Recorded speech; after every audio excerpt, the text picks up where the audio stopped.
In 1891, a Pennsylvania coal miner went deeper into the earth than any man in the state had ever gone before. He was not looking for treasure. He was not looking for history. He was looking for coal, the same black seams that fed the furnaces and the railroads and the fortunes of an entire industrial nation. But somewhere below the last recorded depth, past the point where his lamp should have shown him nothing but rock and dust, his pick broke through into something that was not supposed to exist. Not another seam, not a pocket of gas, something built, something old. Something that, when word of it finally reached the surface, made grown men go quiet in a way that coal dust and cave-ins never had. Stay with me tonight, because this is one of those stories that the history books skipped over.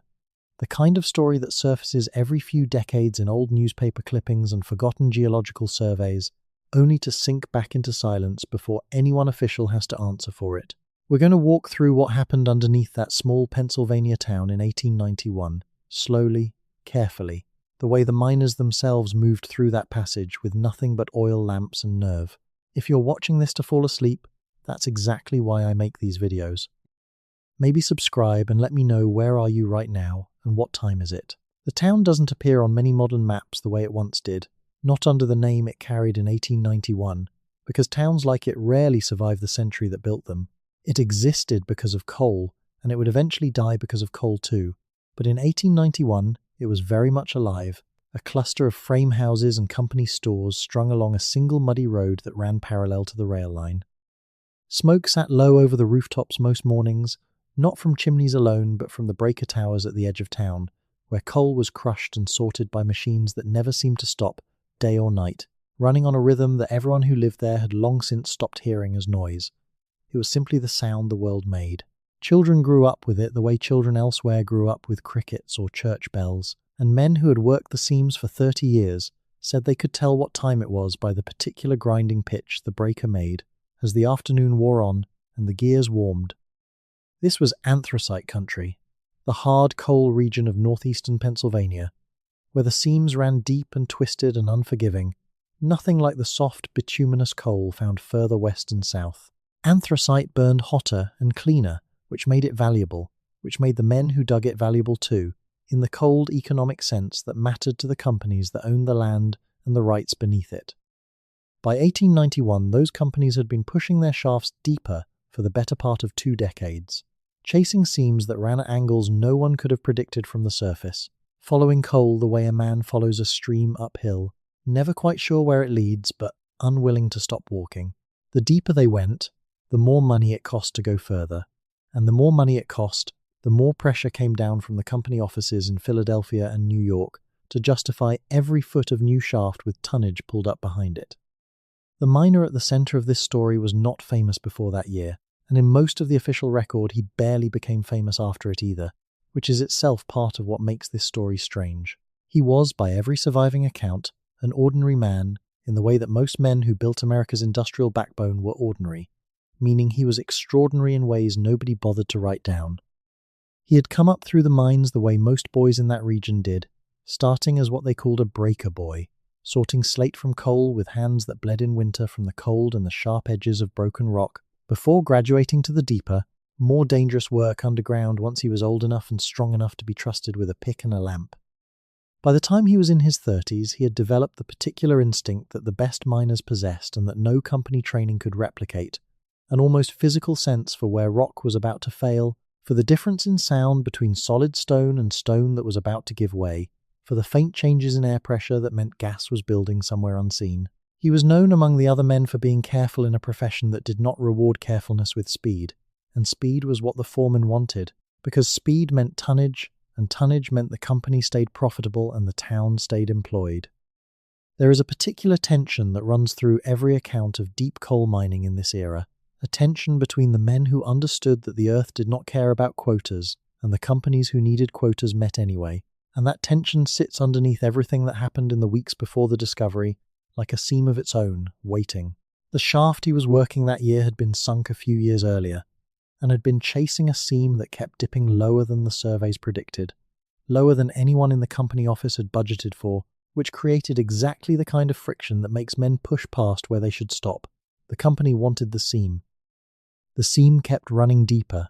and so the shaft kept following it down, past depths that had previously been considered the practical limit for this particular section of the coalfield, into territory that the surveyors themselves admitted they had no good maps for, because nobody had ever needed maps that deep before. This was the edge of what was known, not metaphorically but literally, a few 100 feet of fresh excavation that existed nowhere on paper except in the daily notes the foreman kept, hastily, by lamplight, in notebooks that would later become difficult for historians to track down. It is worth sitting with that detail for a moment, because it matters for everything that follows. This was not an established mine with decades of careful surveying behind it. This was new ground, freshly opened, the kind of place where geological surprises were not just possible but almost expected, because nobody before this crew had ever stood at that particular depth and looked at that particular rock face. The miners who worked it knew this.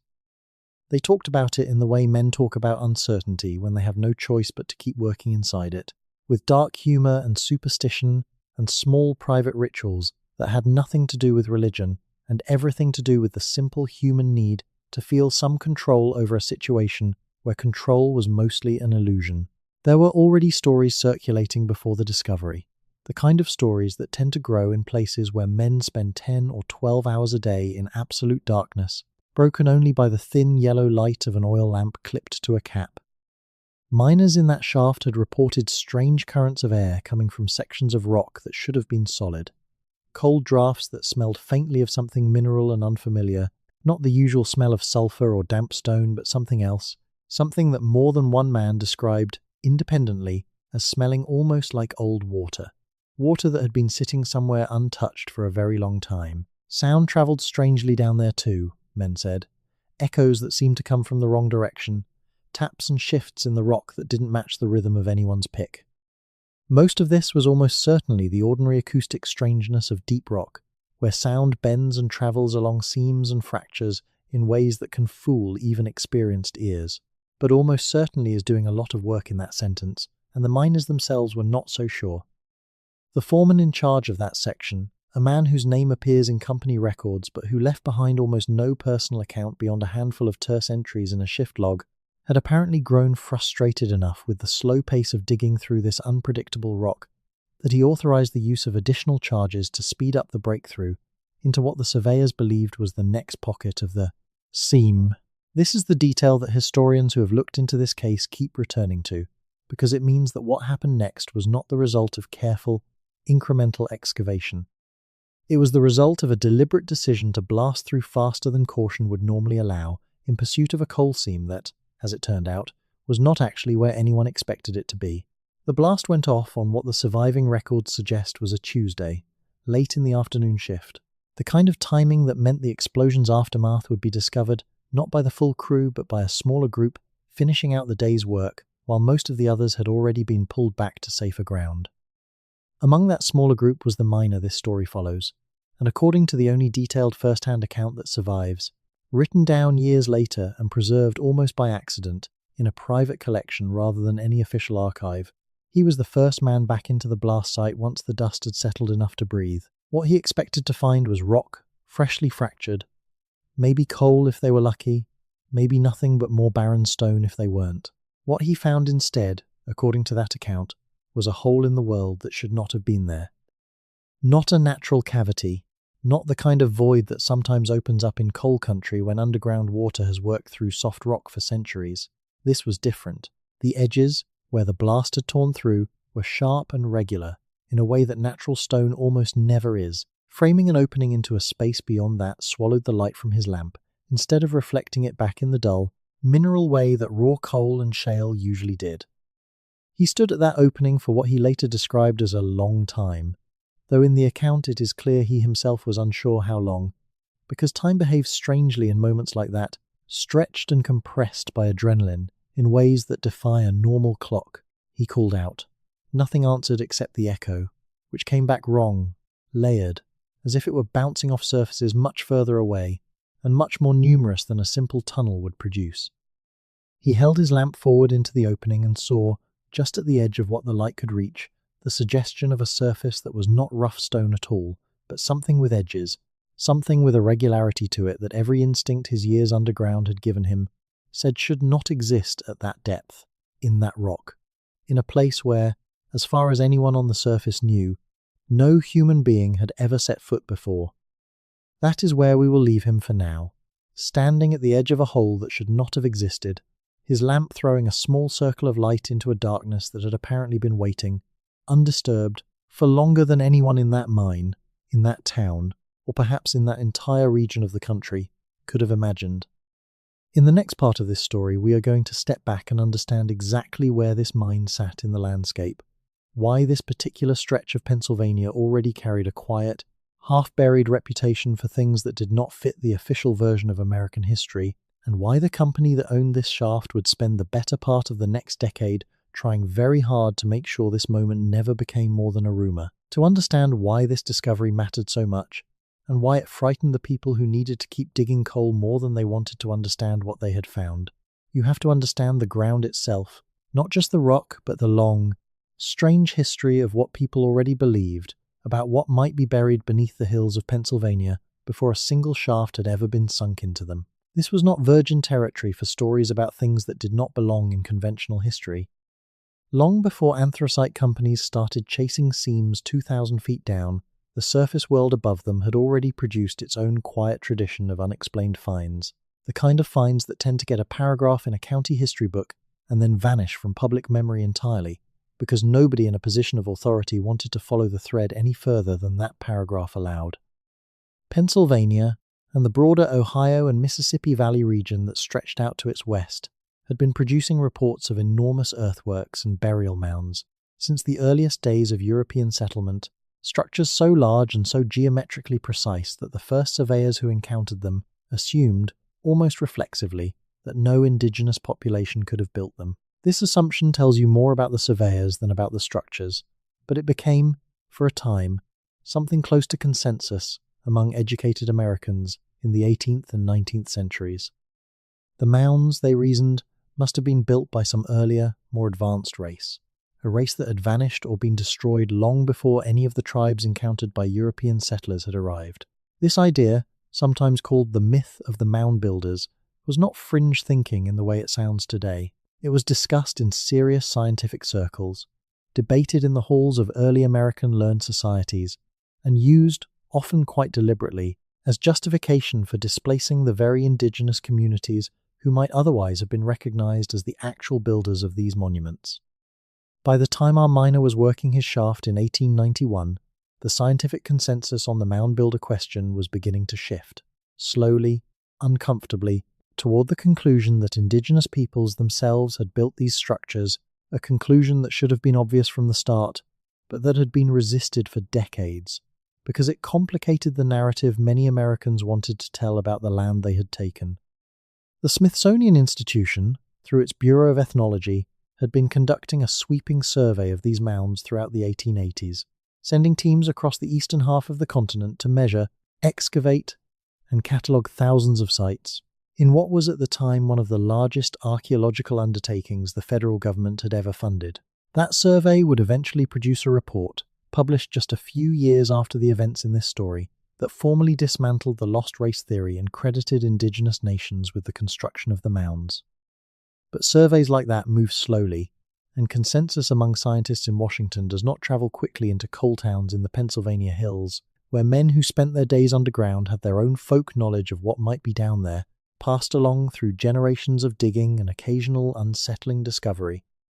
Miners in this region had, on more than one occasion before 1891, broken into pockets and chambers that did not match the surrounding geology, finding fragments of worked stone, pieces of pottery, and in at least 2 documented cases that predate our central story, human remains positioned in ways that suggested deliberate burial rather than accident, at depths that made no sense for any burial practice anyone could readily explain. These finds were reported, briefly, in regional newspapers, treated with a kind of bemused curiosity, and then largely forgotten, filed away in the part of the public memory reserved for things that are interesting but inconvenient.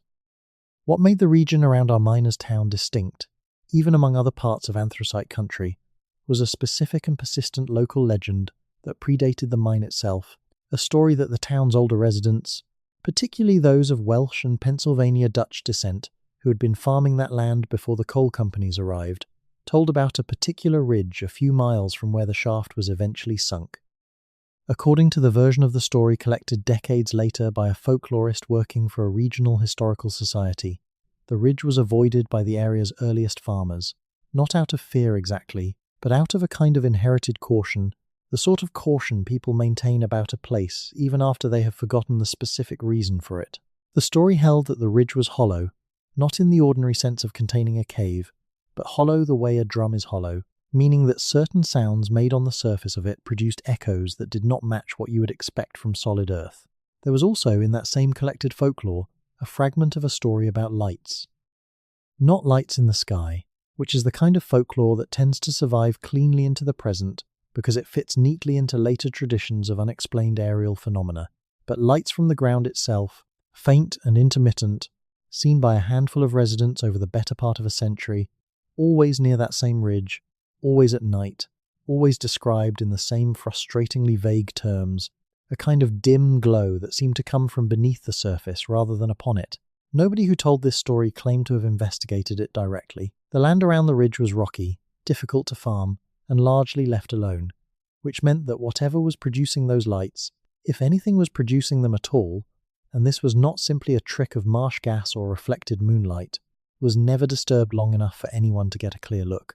The mine that would eventually produce the discovery at the center of this story was not sunk directly into that ridge. It was sunk into the valley adjacent to it, following the geological logic of coal seams rather than any local superstition, and for the first several years of its operation nobody connected the two. Coal mining and ridge folklore occupied entirely separate categories in the minds of most people in that town, one being a serious economic reality that put food on the table, and the other being the kind of story told to children to keep them away from dangerous, unstable ground. It was only after the events of 1891, when men who had grown up hearing the ridge stories found themselves staring into a chamber that should not have existed at a depth that made no geological sense, that the older residents began quietly suggesting that the mine had simply tunneled, by accident, into the edge of whatever the ridge had always been hiding. This connection, speculative as it was and remains, matters for one specific reason that becomes important later in this story. If the chamber the miner found was connected to whatever lay beneath that ridge, then it was not an isolated pocket created by some freak accident of geology or a single, contained structure built and abandoned in one place. It suggested something larger, a system, a network of spaces beneath that landscape that extended for some unknown distance, threading through rock that the coal companies had been blasting through for years without any sense of what they might eventually be cutting into. And if that was true, then the discovery our miner made was not the whole story. It was simply the first piece of it to surface, the first thread that someone happened to pull,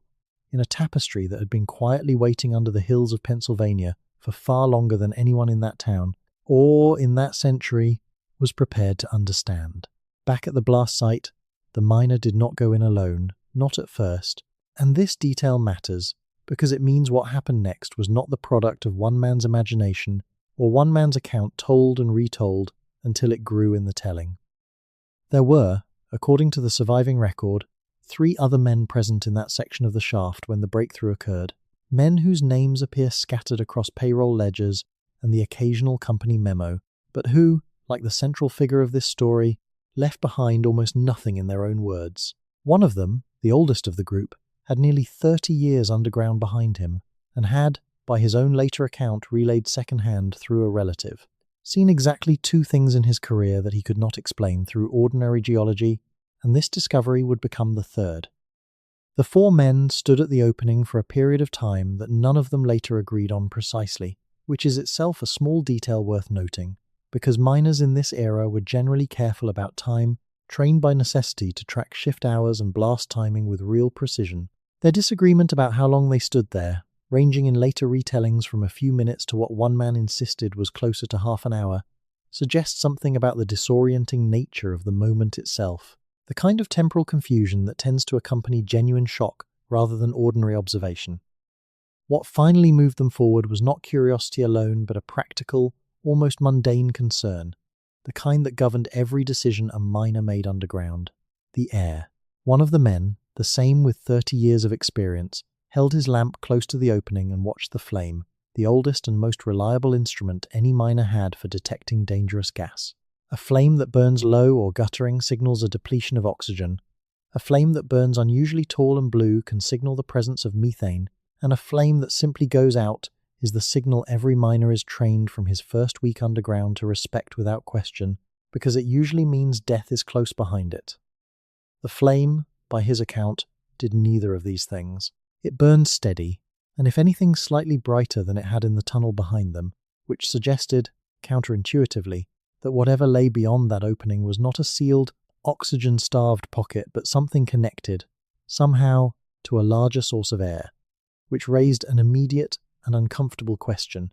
Connected to what, and reaching how far, and ventilated by whom? This was the detail that convinced the oldest miner to step through first, lamp extended, the other three following close behind him in the loose single file that men adopt instinctively when moving through unfamiliar darkness.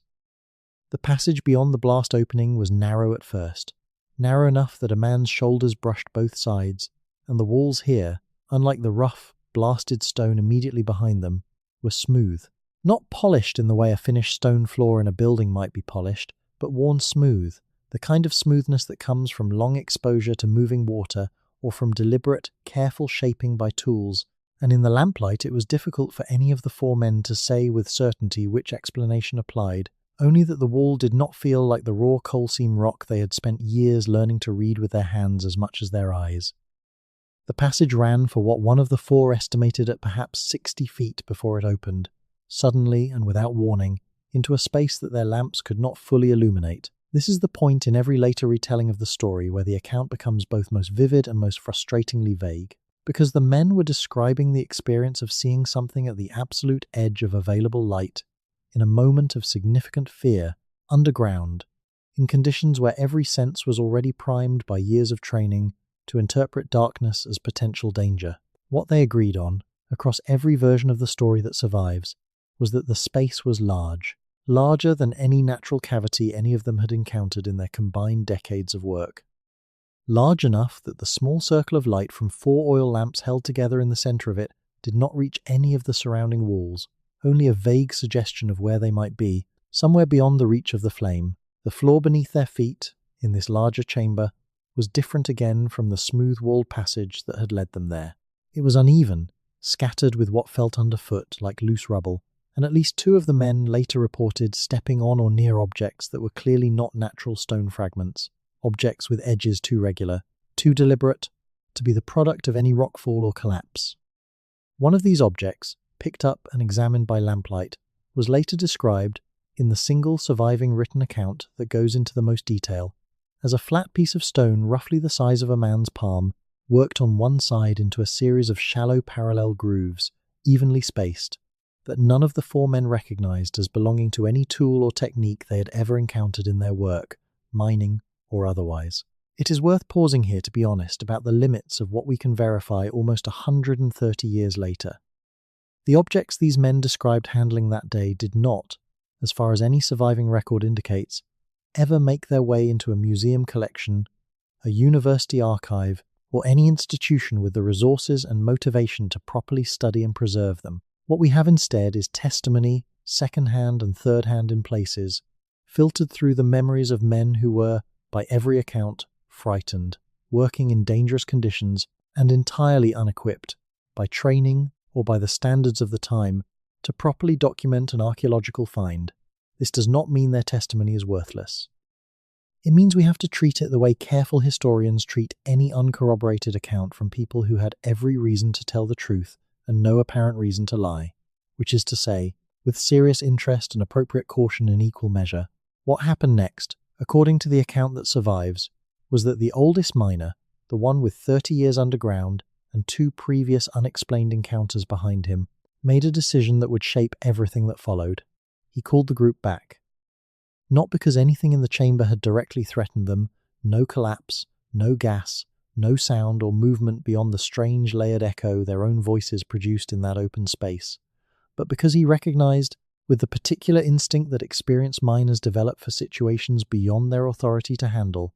that this was not something 4 men with picks and oil lamps should be exploring further on their own, in the dwindling hours of an afternoon shift, with no surveying equipment, no proper lighting, and no one above ground who knew where they actually were. They retreated back through the narrow passage, back through the blast site, and back up toward the surface, carrying with them the worked stone fragment and, by at least one account, a second object that one of the younger men had pocketed without fully examining it in the dim light below. They did not, according to every surviving record, tell the other men on their shift what they had found, not immediately, not in any detail.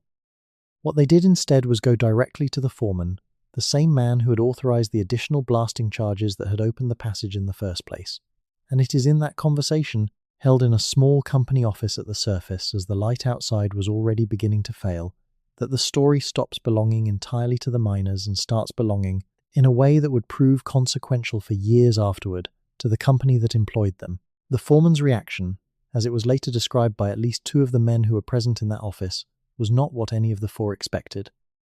He did not dismiss them, which might have been the easiest response, and the one most foreman of that era would have reached for instinctively when faced with four exhausted men describing something that sounded, on its face, like superstition or fatigue talking. He also did not immediately express the kind of excitement that a genuine, career-making discovery might have produced in a different sort of man.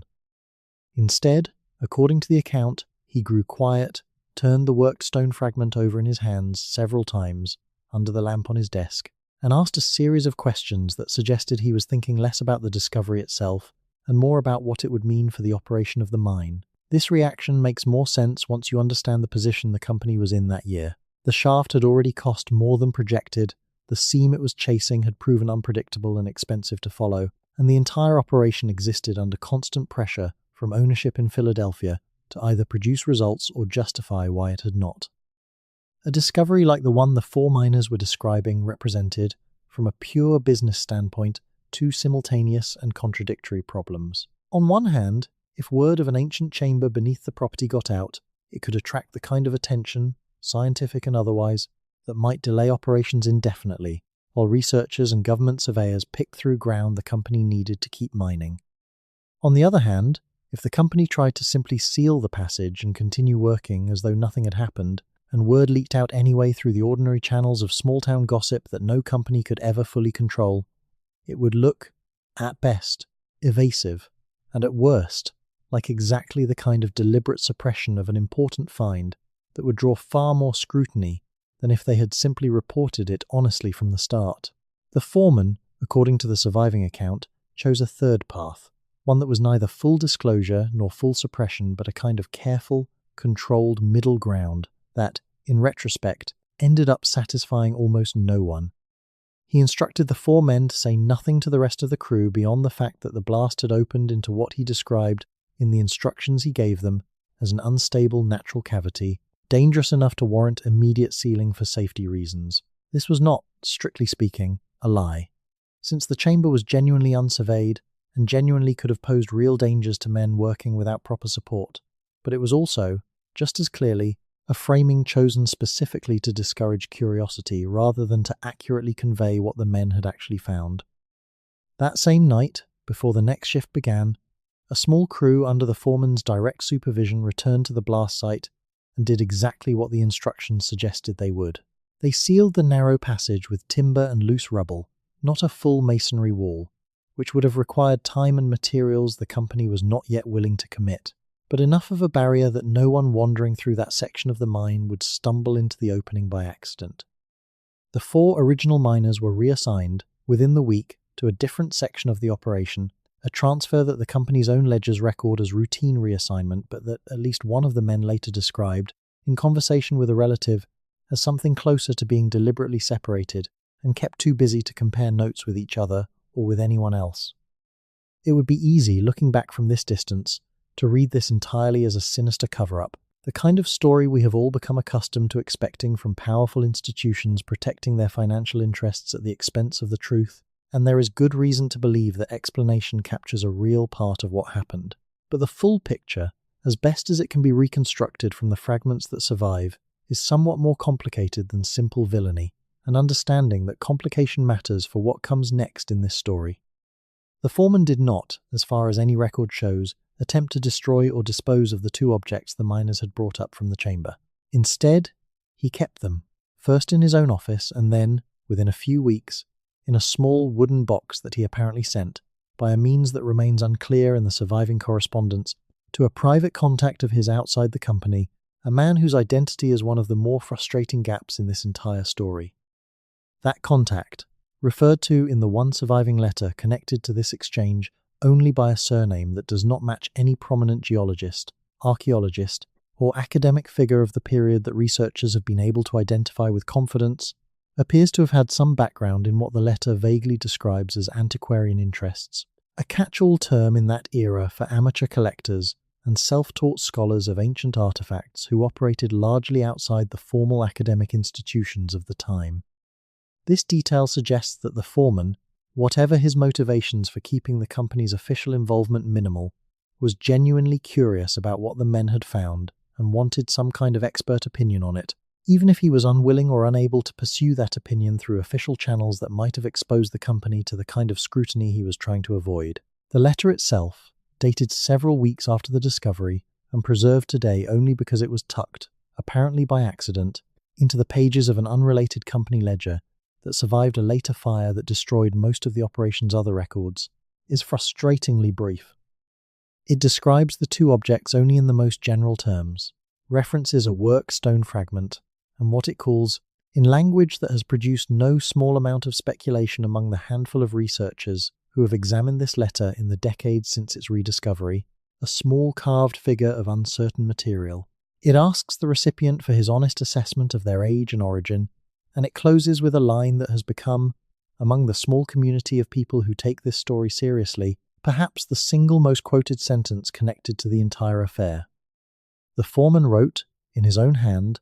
that he did not believe these objects had been carried into that chamber by any man currently living, or any man whose grandfather had lived, and that he would rather know the truth privately than have the company forced to explain it publicly before anyone understood what it actually meant. We do not have the response to that letter. If one was ever written, it has not survived, or it has not yet been found, sitting perhaps even now in some private collection or forgotten archive, waiting for the kind of accidental rediscovery that brought the original letter back into the light in the first place. What we do know is that within the year, the sealed passage in that Pennsylvania mine would be disturbed again, this time not by company employees acting under careful instruction, but by an outside party whose arrival in that small town would mark the beginning of a much larger and much stranger chapter in this story, one that involved, for the first time, people whose job it actually was to understand what lay beneath the hills of Pennsylvania, and whether the chamber those four exhausted miners stumbled into on an ordinary Tuesday afternoon was truly as isolated as everyone initially hoped. The man who arrived in town that following spring did not announce himself as an investigator of any kind, and in fact the surviving accounts suggest he went to some lengths to appear as something far more mundane, a buyer of mineral samples for an unnamed Eastern collector, the kind of figure who passed through coal towns with some regularity in that period, purchasing unusual rock specimens, fossils, and occasional curiosities from miners willing to sell whatever interesting fragments they happened to pick up during a shift. This cover story, whether it was entirely fabricated or whether it concealed a kernel of genuine legitimate business, allowed him to move through the town and even, eventually, into the company offices, without raising the kind of alarm that an openly declared archaeologist or geologist might have triggered, particularly given how carefully the foreman had been working to keep the previous year's discovery contained.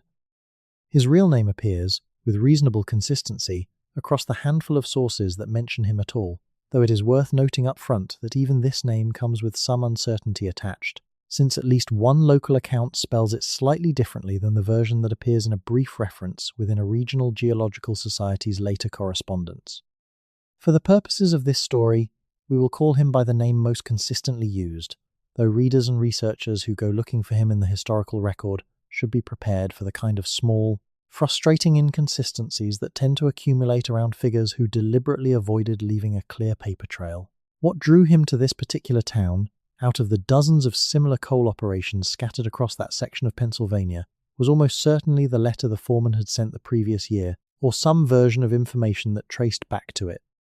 The antiquarian contact who received that letter appears to have shared its contents, directly or indirectly, with a small network of similarly minded private collectors and amateur researchers who maintained loose correspondence with each other across the eastern United States during this period. exchanging information about unusual finds the way modern collectors might exchange information today, informally, enthusiastically, and largely outside the awareness of the formal academic institutions that were, at the very same time, conducting their own much more public and much more cautious investigations into the mound builder question. This informal network matters enormously for understanding how a discovery like this could simultaneously generate real interest among people equipped to investigate it, and still never make its way into any official record that survives in a form historians today can easily verify. The Smithsonian's Bureau of Ethnology, busy with its sweeping public survey of the mounds, operated according to careful institutional procedures, requiring documentation, correspondence, and eventually publication that left behind exactly the kind of paper trail that makes modern research possible. The private network of antiquarian collectors operated according to no such procedures at all. Letters were exchanged and sometimes destroyed. Objects were bought, sold, and traded among private hands, with no requirement that anyone record where they had come from or where they eventually ended up. It was, in effect, a parallel system of knowledge transmission running alongside the official one, faster in some ways, far less reliable in others, and almost entirely invisible to anyone looking back at this period using only the official archive. The man who arrived in town that spring spent, according to the most detailed surviving account, nearly 2 weeks there before he made any direct approach to the mine itself. He spent that time, by his own later description in a private letter that does survive in fragmentary form, doing exactly what his cover story suggested, visiting local farms and the homes of several miners known to keep informal collections of interesting rock specimens pulled from the shafts over the years. This was not entirely a pretense. He genuinely did purchase several specimens during this period, and at least 2 of these transactions are documented in the brief personal account books kept by the sellers, which is itself a small irony worth noting, that the most reliable surviving documentation of this man's presence in town comes not from any record of his investigation into the chamber, but from the mundane business records of farmers who sold him a few interesting rocks for a handful of dollars. It was during this period of seemingly casual mineral collecting that he made contact with one of the 4 original miners, not the oldest of the group, but one of the younger men who had been present at the discovery, and who, by this point, had grown visibly restless with the company's insistence on silence. The exact circumstances of how this contact was initiated remain unclear, whether the investigator sought him out specifically using information from the original letter, or whether the younger miner, frustrated and curious, and perhaps simply needing to talk to someone outside the immediate pressure of the company hierarchy, approached him after recognizing an opportunity to discuss what he had seen with someone who seemed genuinely interested, rather than merely concerned with liability and production schedules. Whatever the initiating circumstance, the conversation that followed produced what is, by a meaningful margin, the most detailed surviving description of the chamber's interior that exists from anyone who was actually present during the original discovery. The investigator, evidently a careful and methodical interviewer despite his ostensibly casual cover, walked the young miner through his memory of the event multiple times, according to his own later notes, comparing details across retellings to identify which elements remained consistent and which seemed to shift or grow with each new telling, a technique that, whether he had any formal training in it or simply arrived at it through native skepticism, mirrors exactly the kind of careful witness interviewing that modern investigators of any unusual claim are taught to use. What emerged from these conversations, preserved in notes that the investigator apparently kept for his own private reference rather than for any publication he intended to produce, painted a picture of the chamber considerably more detailed than the brief second-hand accounts that had previously circulated. The young miner described, with what the investigator's notes characterize as consistent and apparently genuine conviction, additional details he had not initially mentioned to the foreman, including the suggestion that the floor of the chamber, beneath the loose surface rubble, seemed in places to be deliberately leveled, flat in a way that natural cave floors at that depth almost never are, and that along one section of wall, just at the edge of where his lamp had been able to reach during those brief minutes inside, there had been what he described. In language, the investigator's notes render with evident care to preserve the man's own words rather than translate them into more sophisticated terminology, as marks that looked like they had been made on purpose, not by water and not by the blast, but by hands, a long time ago, doing something nobody down there understood. This is the detail. more than any single object recovered from the chamber, that seems to have convinced the investigator he had stumbled onto something worth pursuing seriously, beyond the casual curiosity that had initially brought him to town. Worked stone fragments, however unusual, could in theory be explained away through various conventional means. Items carried in by earlier indigenous visitors to a cave mouth that might have existed near the surface before later collapse sealed it off. Or even, less plausibly but not impossibly, objects that had simply washed or shifted into the chamber from elsewhere through some long-forgotten natural process. But deliberate markings on a wall, in a chamber that by every account showed no natural opening to the surface at any point in recorded history, suggested something considerably harder to dismiss. That someone had been inside that space, by some entrance long since closed off and forgotten, and had spent enough time there to leave a mark that survived, apparently undisturbed, until 4 exhausted Pennsylvania coal miners broke through a wall and found it waiting for them in the dark. Having gathered this much from the young miner, the investigator faced an obvious and difficult problem. The chamber itself remained sealed behind the timber and rubble barrier the foreman's crew had erected the previous year, deep inside an active mine that he had no legitimate reason to enter and every reason to believe the company would refuse to let him near, especially if his actual interest in the property became known. His notes from this period reveal a man weighing several possible approaches, each with obvious risks, before settling on what turned out to be the simplest and, in retrospect, the most consequential. He approached the foreman directly. This decision deserves some attention, because on its surface it seems like exactly the kind of move that should have ended his investigation immediately. The foreman had, after all, spent the better part of a year working to keep this discovery quiet, reassigning the original miners and sealing the passage specifically to avoid the attention of outsiders. Why would he suddenly cooperate with a stranger who arrived asking pointed questions about the very thing he had gone to such lengths to bury, literally and figuratively?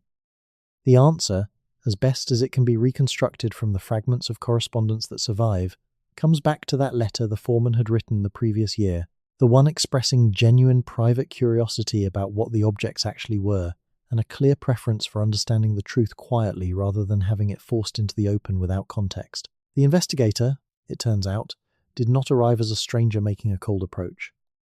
He arrived carrying, by his own account, a letter of introduction from the very antiquarian contact the foreman had originally written to, the man whose identity remains one of this story's more persistent gaps, but whose role as a kind of trusted intermediary becomes clear at exactly this point in the narrative. With that introduction in hand, the foreman's resistance, according to the investigator's own notes, dissolved with what he described as surprising speed, suggesting that the man had been waiting, perhaps for the better part of a year, for exactly this kind of quiet, controlled, unofficial way to learn more about what his men had found without exposing the company to public scrutiny.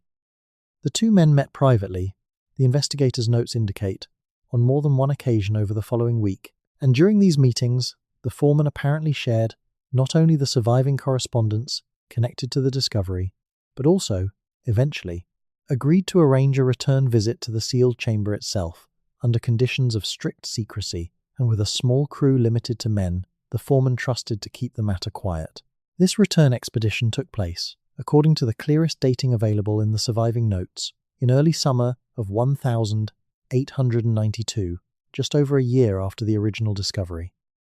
The crew was small, 4 men beyond the investigator and the foreman himself, including, notably, the same young miner who had been the investigator's primary source of information, and one other member of the original group of 4, the oldest miner having by this point left the company entirely, for reasons the surviving records do not explain, but that at least one later researcher has speculated may have been connected to his own discomfort with what he had seen, a discomfort that several accounts suggest never fully left him in the years that followed.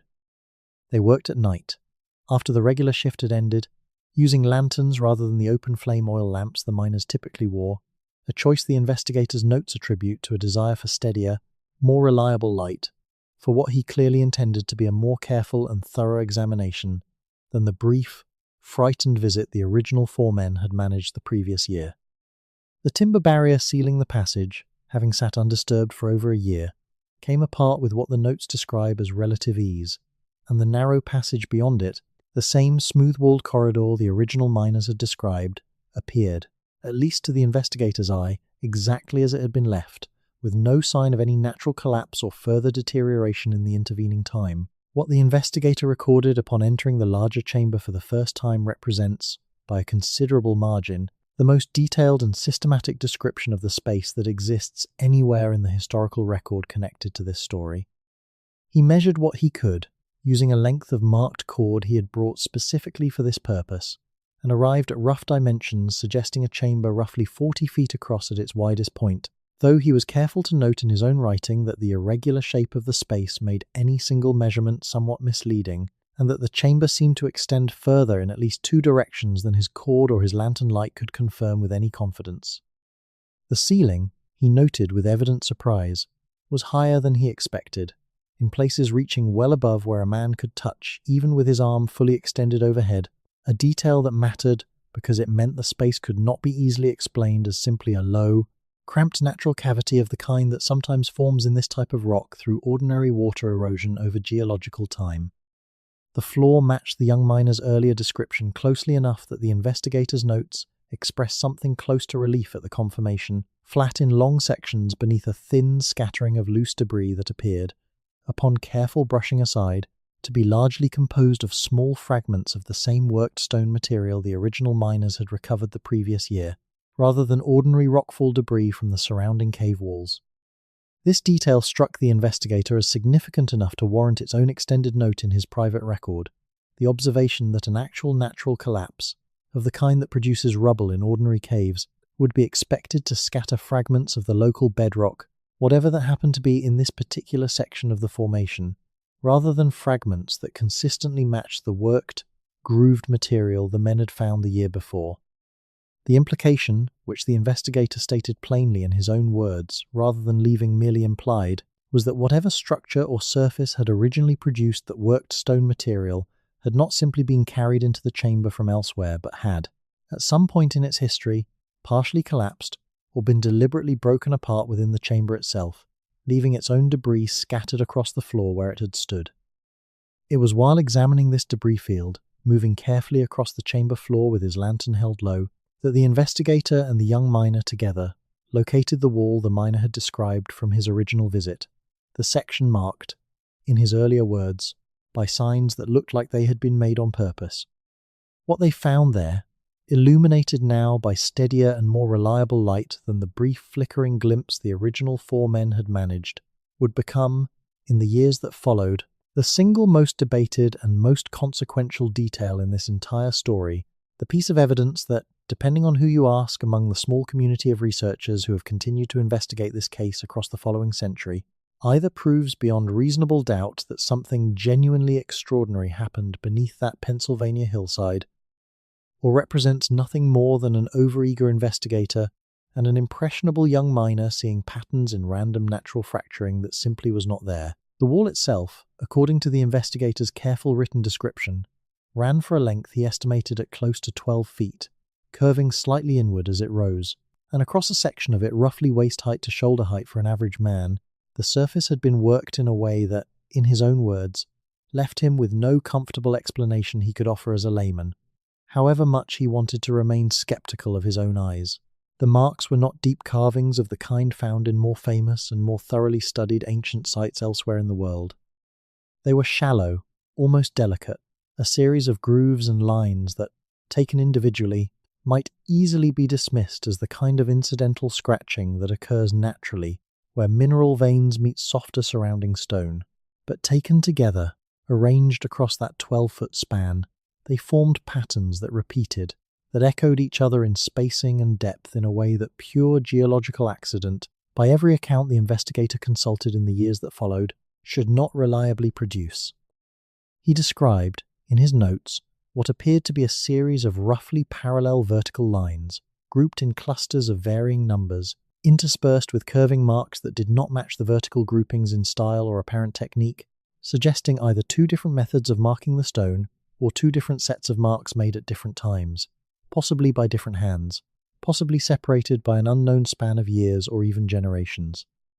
Toward one end of the worked section, the marks became denser and more deliberate in their arrangement, clustering into a form that the investigator, in a passage of his notes that has been quoted, paraphrased, and argued over extensively by the handful of later researchers who have had access to it, described as resembling, in the crudest and most general sense, the outline of a figure, though he was careful, even in his own private writing when no audience demanded caution, to qualify this description heavily, noting that he could not be certain whether he was looking at a deliberate representation or simply allowing his mind, after hours underground in flickering lantern light, to impose a recognizable shape onto an essentially abstract pattern. This kind of careful self-doubt, recorded by a man writing only for his own later reference with no apparent intention of publishing his account for a wider audience, is one of the details that has made this story persist in serious discussion among researchers who specialize in this period, rather than being dismissed outright, the way so many similar claims from this era eventually are. People who fabricate discoveries, or who genuinely deceive themselves through excitement and motivated reasoning, tend not to leave behind careful, hedged language questioning their own perceptions. They tend, instead, toward confident, vivid description, the kind of account that reads well in a sensational newspaper article but falls apart under careful scrutiny. The investigator's notes do the opposite. They read like the work of a man genuinely trying to be honest about the limits of what he could verify, even when that honesty undercut the more dramatic story he might otherwise have told. Beyond the marked wall itself, the investigator's notes describe locating, in the same general area of the chamber floor, several more worked stone fragments similar to the one the original miners had recovered the previous year, along with one additional object that does not appear anywhere in the earlier accounts from the original 4 men, a small object that the investigator describes, with evident care in choosing his words, as resembling a tool, though unlike any tool design he had encountered in his years of casual collecting and dealing in mineral and archaeological specimens. It was, by his measurements, roughly 6 inches in length, made from a material he could not confidently identify by sight alone in the dim lantern light, though he noted that it did not appear to be the same stone as the surrounding chamber walls, suggesting it had been brought into the space rather than fashioned from material found there.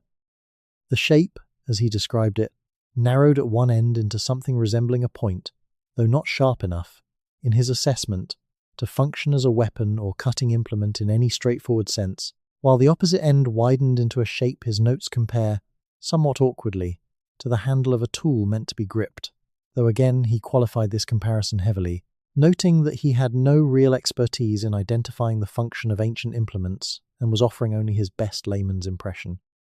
This object, more than perhaps any other single piece of evidence connected to this entire story, has become the subject of intense and largely unresolved speculation among the researchers who have continued to investigate this case in the decades since. Because unlike the worked stone fragments, which at least resemble, in general terms, the kind of carved or shaped stone artifacts found at confirmed indigenous sites elsewhere in North America, this object, by every surviving description, does not closely match any known tool type from any confirmed pre-Columbian culture in the eastern woodlands or anywhere else on the continent that researchers have been able to identify with confidence.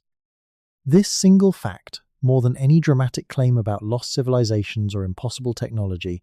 is what has kept this story circulating in certain corners of alternative history discussion for well over a century, often in forms considerably more exaggerated and less carefully hedged than the investigators' own original notes ever were. It is worth pausing here to be direct and honest about something that matters enormously for how we understand this entire account. An object not matching any known tool type does not mean the object is necessarily ancient, mysterious, or evidence of some unknown culture. It could just as easily mean the object was poorly described by an untrained observer working in dim light under conditions of genuine fear and excitement. It could mean the object was damaged or partial, missing context that would otherwise make its function obvious.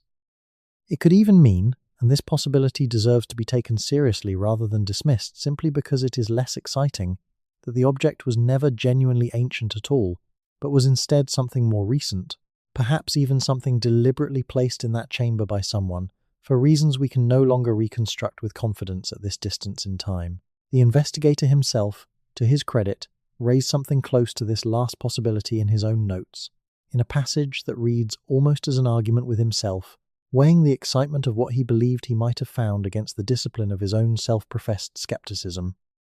He noted that the chamber, while showing no obvious natural opening to the surface in the area the men had explored, had not been fully mapped, and that he could not entirely rule out some unknown access point, perhaps long collapsed or deliberately concealed, through which more recent visitors, whether earlier surveyors, previous miners working other nearby shafts, or even local residents aware of the ridge folklore discussed earlier in this story, might have entered and left objects of their own, whether as a deliberate hoax, an innocent curiosity, or something in between.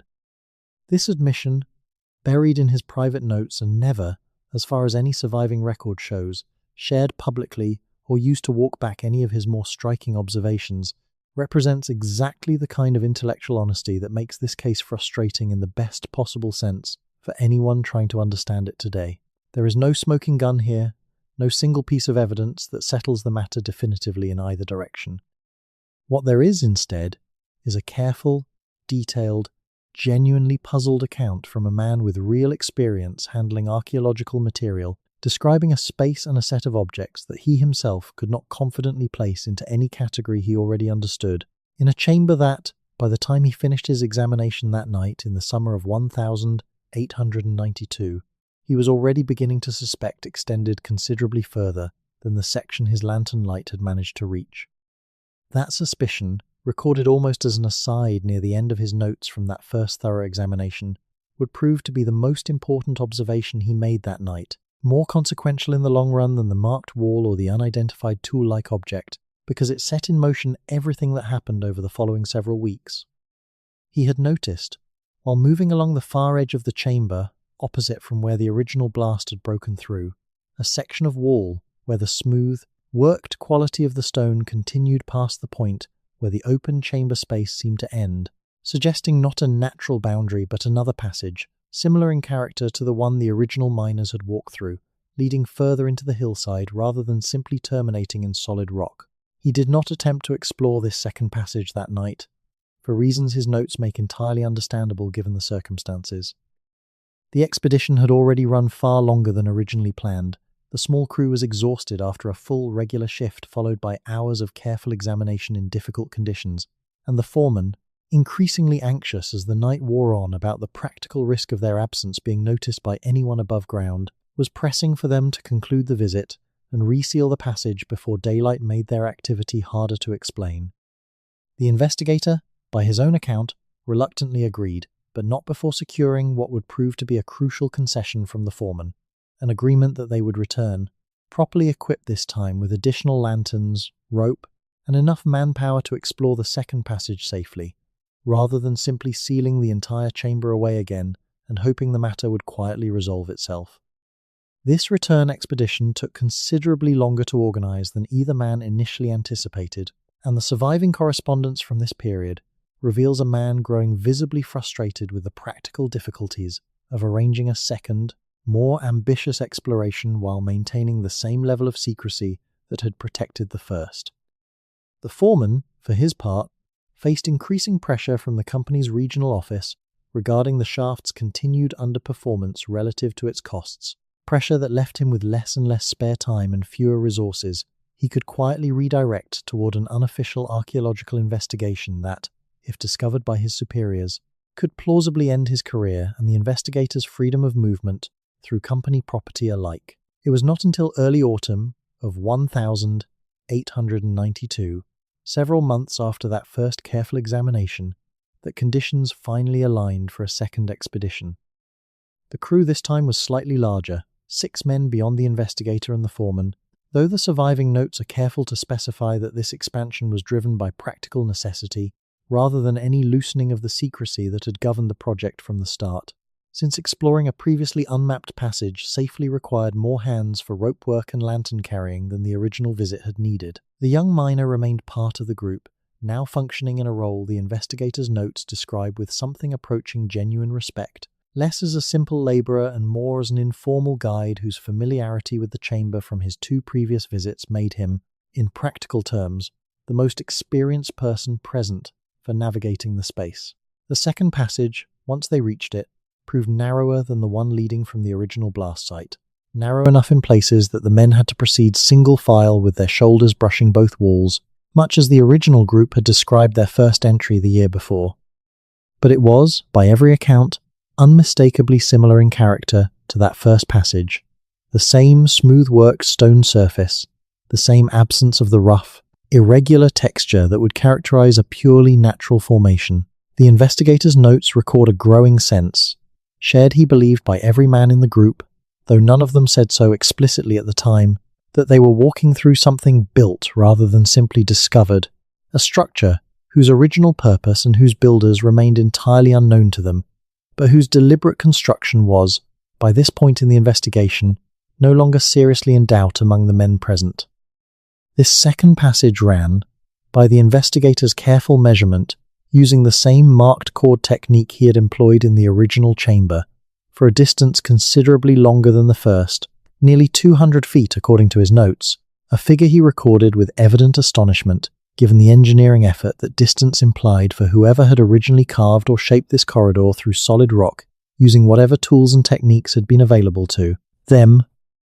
Along the way, the passage was not perfectly straight, curving gently in at least 2 places in a manner that the investigator's notes speculate may have been deliberate, perhaps following some natural fracture or weakness in the surrounding rock that the original builders had used to ease their own excavation work, rather than cutting blindly through solid stone in a perfectly straight line that would have required vastly more effort. At the end of this second passage, the group encountered what the investigator's notes describe, in language that grows noticeably more excited and less carefully hedged than his earlier, more cautious descriptions, as a second chamber, smaller than the first, but, in his assessment, considerably more clearly, the product of deliberate construction rather than natural formation augmented by human use. The walls of this smaller chamber, his notes record, showed clear evidence of having been shaped into something resembling regular, rectangular niches set into the surrounding stone at intervals along at least 2 of the chamber's sides, niches that varied somewhat in size but that consistently maintained roughly the same proportions, suggesting a standardized purpose rather than the kind of irregular, ad hoc modification that might result from simple ongoing use of a naturally occurring space.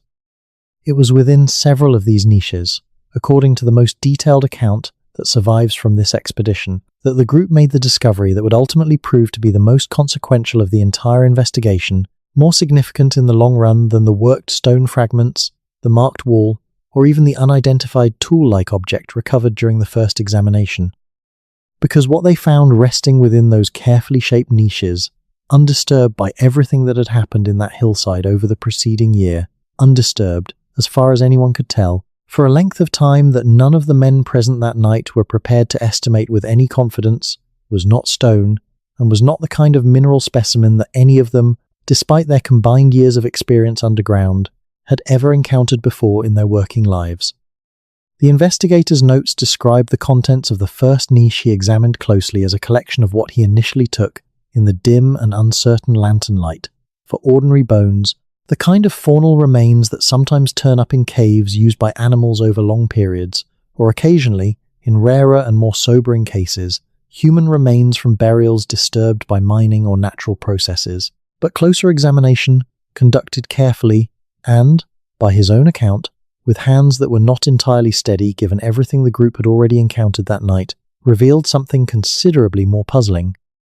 The objects were bone, or at least appeared to be composed of a material with the general weight, texture, and structure of bone, but they had been shaped, deliberately and with what the investigator's notes describe as evident skill, into forms that did not correspond to any natural anatomical structure he could identify, human or animal. Several of these worked bone objects, his notes record, were tube-shaped, hollow along their length, with a series of small holes drilled at irregular intervals along one side, a description that, when the investigator later shared it in private correspondence with a colleague possessing more formal training than his own casual antiquarian background, drew an immediate and excited comparison to musical instruments, specifically the kind of bone flutes that, though the investigator himself would not have had access to this comparison at the time, given how recently archaeologists were beginning to document such finds elsewhere, modern researchers now recognize as among the oldest known musical instruments crafted by early human populations across multiple continents, instruments that, when discovered at confirmed prehistoric sites, are often dated to many thousands of years in age. This comparison, speculative as it remains given the limitations of what the investigator himself could verify with the resources available to him in 1892, represents one of the more genuinely startling implications of this entire story. Because if the objects in that Pennsylvania chamber truly were musical instruments, deliberately shaped and drilled by human hands, resting in carefully carved niches within a structure that showed no evidence of any natural surface opening through which more recent visitors might have entered, then the question of who made them and when, and why they ended up sealed within a Pennsylvania hillside that would not be touched by any coal mining operation until the very final years of the 19th century, becomes considerably more difficult to answer through any conventional historical framework available at the time, or, it must be said honestly, through any conventional framework readily available even today. Other niches, according to the investigators' careful room-by-room notation, contained different materials entirely. At least two held what he described as fragments of a dark, fibrous material that crumbled slightly when handled, which he speculated, with appropriate caution given his lack of formal training in organic material analysis, might represent the remains of woven plant fiber, perhaps once forming a container or wrapping of some kind that had largely decomposed over whatever span of time had passed since it was originally placed there, leaving behind only these small, fragile remnants. A third niche, positioned slightly apart from the others in a section of the chamber wall that the investigator noted seemed to have received more careful shaping than its neighbours, contained what proved to be, by his measurements, the single largest object recovered during either expedition, a roughly oval-shaped item, approximately 14 inches at its longest point, composed of a material his notes describe with evident frustration at his own inability to properly identify it, neither stone nor bone nor any metal he recognized, but something with a smooth, almost glassy surface texture in places, interrupted by patches that felt, under his fingers in the dim light, distinctly different, rougher, almost fibrous. This object, more than any other single artifact connected to this story, has become over the following century the subject of the most intense and most frustrating speculation among the relatively small community of researchers who have continued to take this case seriously, precisely because the investigator's own description, however careful and detailed by the standards of an untrained observer working in extremely difficult conditions, simply does not provide enough information to confidently identify what material the object was actually made from, using the analytical tools and comparative knowledge available either in 1892 or, in any rigorous sense, today. Given that the object itself does not appear to have survived in any form that modern researchers have been able to locate and examine directly. This absence, this gap between a detailed historical description and the complete unavailability of the actual physical object for modern scientific analysis, sits at the heart of why this entire story occupies such a frustrating position in the broader landscape of American historical mysteries. We have, in the investigator's surviving notes, what appears by every reasonable measure to be a genuine, good faith, carefully hedged account from a man with real practical experience handling archaeological material, describing objects and a structure that, if his account is accurate and complete, would represent a discovery of considerable significance to our understanding of pre-Columbian human presence in this specific region of Pennsylvania. But we have no surviving physical evidence that modern carbon dating, material analysis, or any of the sophisticated scientific techniques developed over the following century could apply to settle the matter definitively, one way or the other. What we do have, continuing the thread of this story forward from that autumn night in 1892, is the investigator's own account of what happened immediately after this second expedition concluded, an account that becomes, over the following pages of his notes, increasingly focused not on the objects themselves but on a growing and, in retrospect, well-founded concern about how long this discovery could realistically remain contained within the small circle of people who already knew about it, and what might happen to the chamber, to the objects, and to the men involved once that containment inevitably began to fail. That failure, when it came, did not arrive through any dramatic betrayal or deliberate leak, but through the same ordinary mechanism that undermines almost every attempt at secrecy in a small, close-knit company town, which is simply the impossibility of 6 men working an unusual secretive night shift without anyone else eventually noticing and asking questions.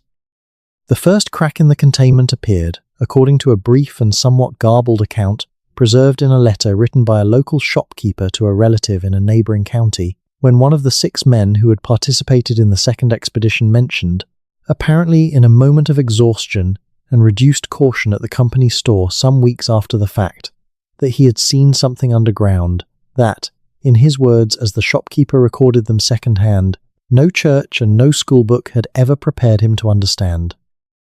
This kind of vague, half-formed comment, the sort of thing a tired man might say without fully intending to reveal anything specific, is exactly the kind of seed from which small-town rumour tends to grow with remarkable speed, and grow it did. Within a matter of weeks, according to several surviving local accounts collected decades later by the same regional folklorist who had documented the earlier Ridge legends, a version of the story was circulating through the town that bore only a loose resemblance to what the investigators' careful notes actually describe.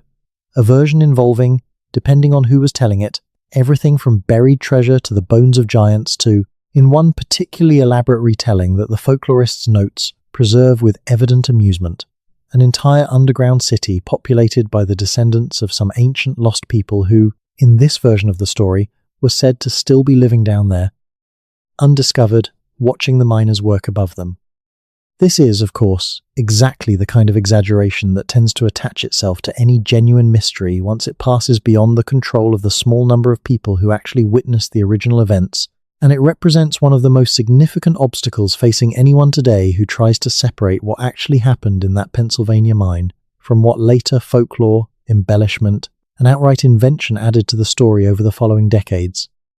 The investigator himself, according to a frustrated entry in his notes dated to this period, recognized this danger clearly and immediately, writing that he feared the genuine significance of what they had found would be buried, not beneath rock this time, but beneath layers of exaggeration and disbelief that would make it impossible for any serious person to take the matter seriously. Once the wilder versions of the story began circulating widely enough to reach the ears of people who might otherwise have been inclined to investigate properly, his fear proved well-founded, though not in quite the way he initially anticipated.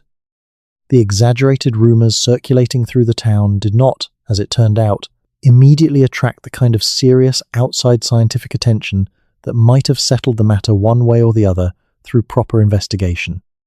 What they attracted instead, within a matter of months, was something considerably more mundane and, for the company's purposes, considerably more dangerous, which was the attention of a regional newspaper editor who had built something of a reputation and a readership on stories of exactly this flavour, tales of buried treasure, ancient mysteries, and the kind of sensational, unexplained phenomena that sold papers reliably in an era before radio, film, or any of the later media that would eventually take over that particular cultural function.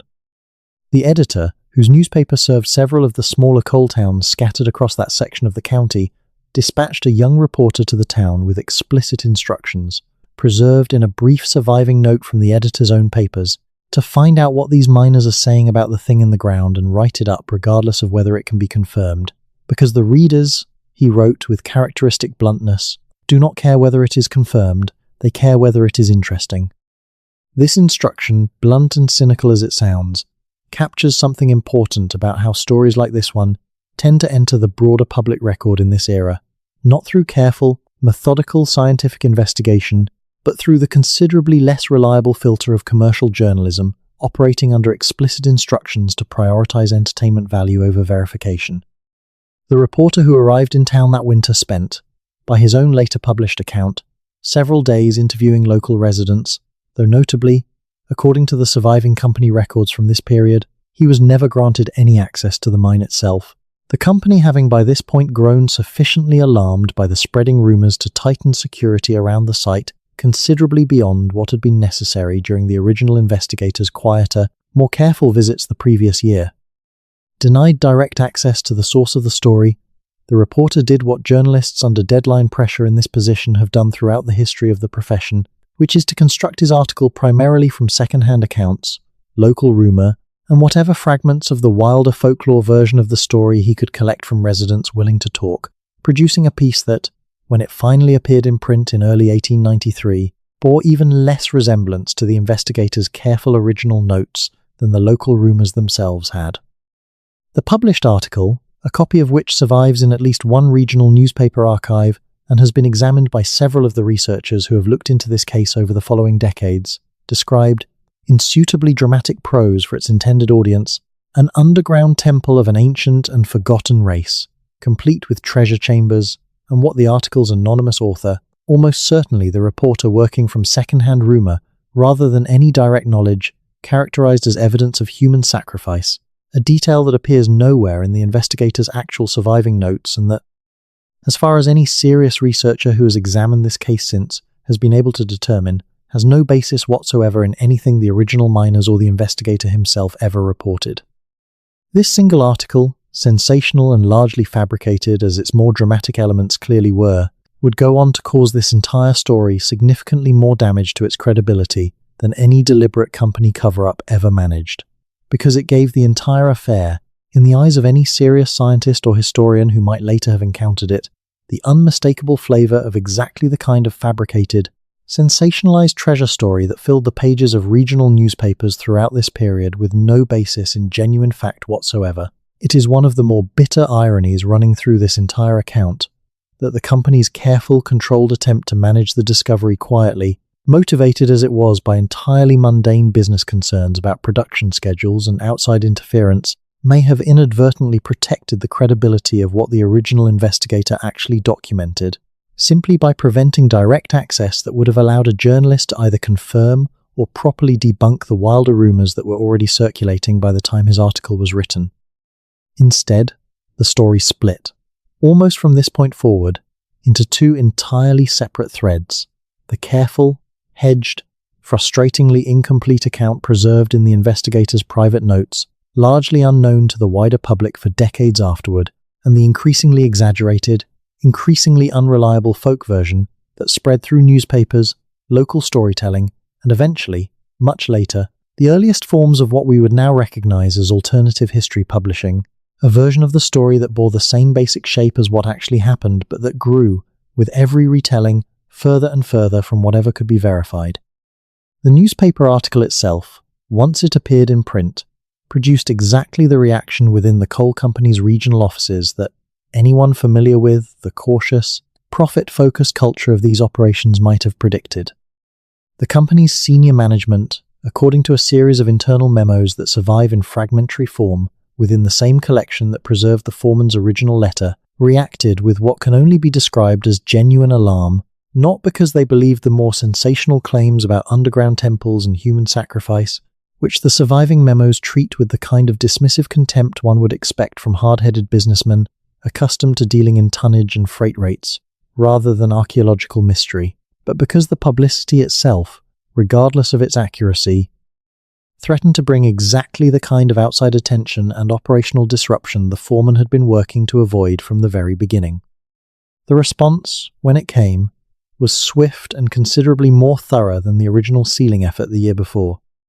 Within weeks of the article's publication, according to company records that, unusually for this period, survive in relatively complete form, precisely because this particular decision generated enough internal correspondence and budget approval paperwork to leave a clear paper trail, the company authorized a full and permanent sealing of the entire section of the mine, containing both chambers, not with the temporary timber barrier that had been used previously, but with a substantial poured concrete and masonry wall, an expense significant enough that it required direct approval from the company's board, a level of authorization far beyond anything the foreman alone could have previously commanded. The official justification recorded in these surviving documents cites concerns about structural instability in that section of the shaft,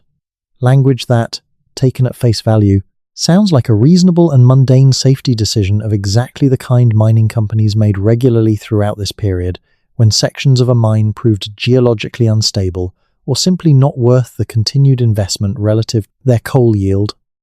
And it is entirely possible, even likely, that this justification was not purely a cover story but reflected genuine concerns, since the chambers and passages described throughout this story were, after all, unsurveyed ancient excavations of unknown structural integrity sitting beneath an active industrial mining operation, a combination that any responsible mine operator would have legitimate safety reasons to want permanently and securely closed off, regardless of any archaeological significance. This is, again, one of the recurring difficulties that makes this entire case so frustrating to evaluate with any real confidence from this distance in time. The company's actions throughout this story, from the original temporary sealing to this final, much more permanent closure, are consistent with both a genuine, mundane concern for operational safety and liability and a deliberate effort to bury, quite literally, an inconvenient discovery before it could generate further scrutiny. The surviving documentary record does not clearly distinguish between these two motivations, and it is entirely possible that both were operating simultaneously in the minds of the men making these decisions, since human institutions rarely act from a single, clean motivation when multiple overlapping concerns happen to point toward the same convenient conclusion. What we do know with somewhat greater confidence, based on the surviving correspondence between the investigator and his antiquarian contact during this period, is that the investigator himself was given no advance warning of the permanent sealing decision and learned of it, by his own account in a letter dated several weeks after the fact, only after the work had already been completed.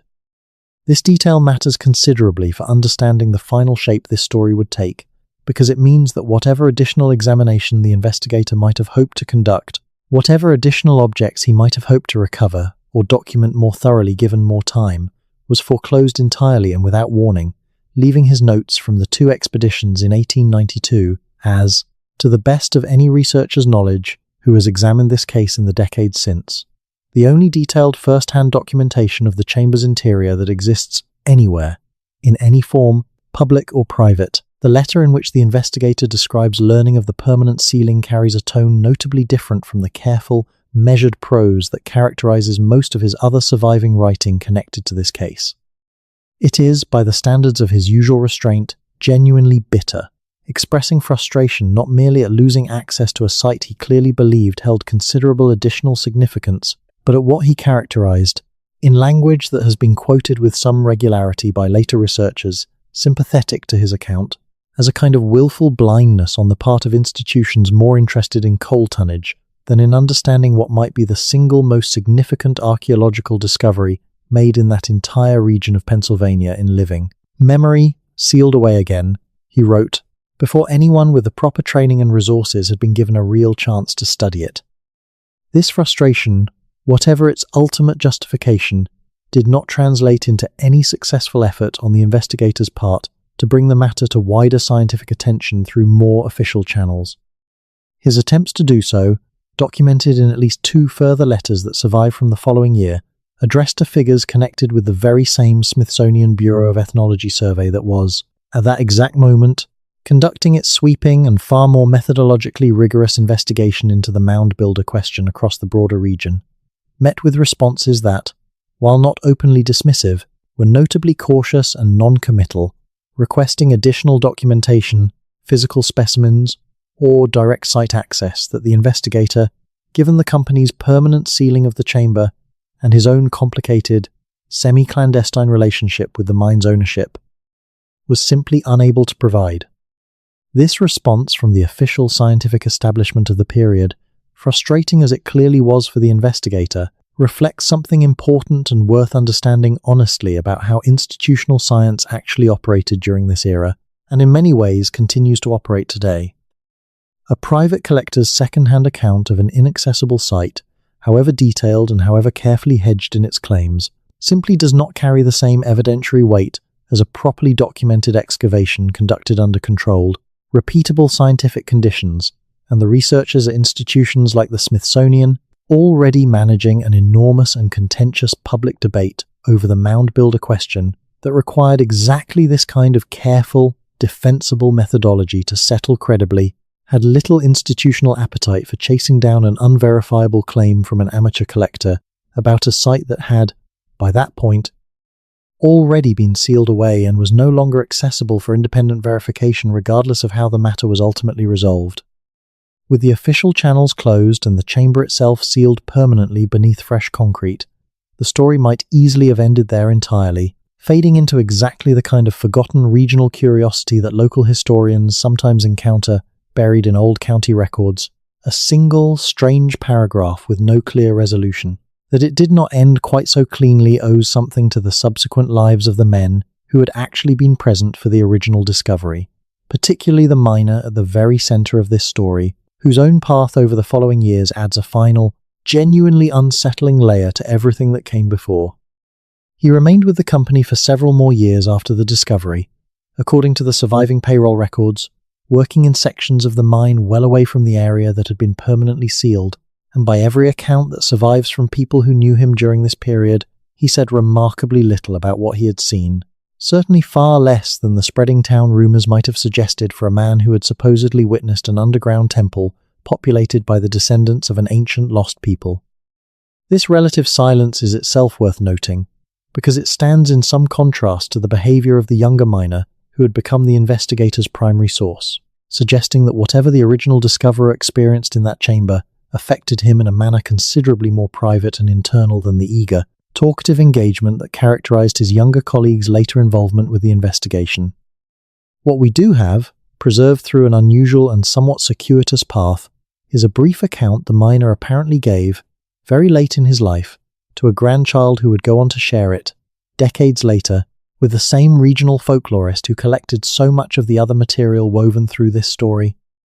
This account, second-hand and filtered through both the passage of many decades and the natural softening and reshaping that family stories undergo as they pass between generations, nonetheless contains several details that align closely enough with the investigator's own contemporary notes to suggest a genuine continuity of memory, rather than simple invention or contamination from the more sensational newspaper version of events that had, by that point, been circulating for the better part of the man's adult life.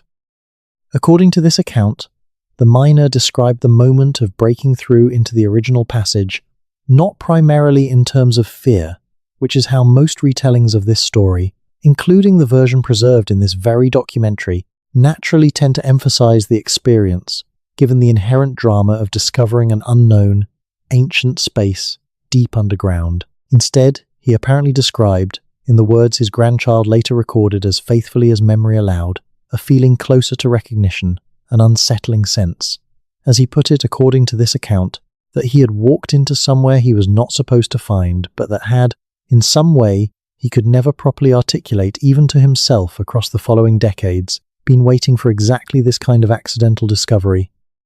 This detail, however much weight any careful researcher should reasonably assign to a deathbed reminiscence filtered through multiple generations of retelling, has nonetheless become one of the most frequently quoted elements of this story within the community of researchers and enthusiasts who have kept this case alive in the decades since, precisely because it captures something that the more sensational newspaper version of the story, with its temples and treasure and human sacrifice, entirely fails to convey, which is the genuinely strange, ambiguous, unresolved quality of the actual lived experience, as described by the one person who was there from the very first moment. A man who by every account spent the rest of his long life carrying something he never fully processed and never fully shared. Not out of secrecy exactly, but out of what his grandchild's account suggests was simply an inability to find adequate words for an experience that did not fit neatly into any framework available to a working coal miner in rural Pennsylvania at the close of the 19th century.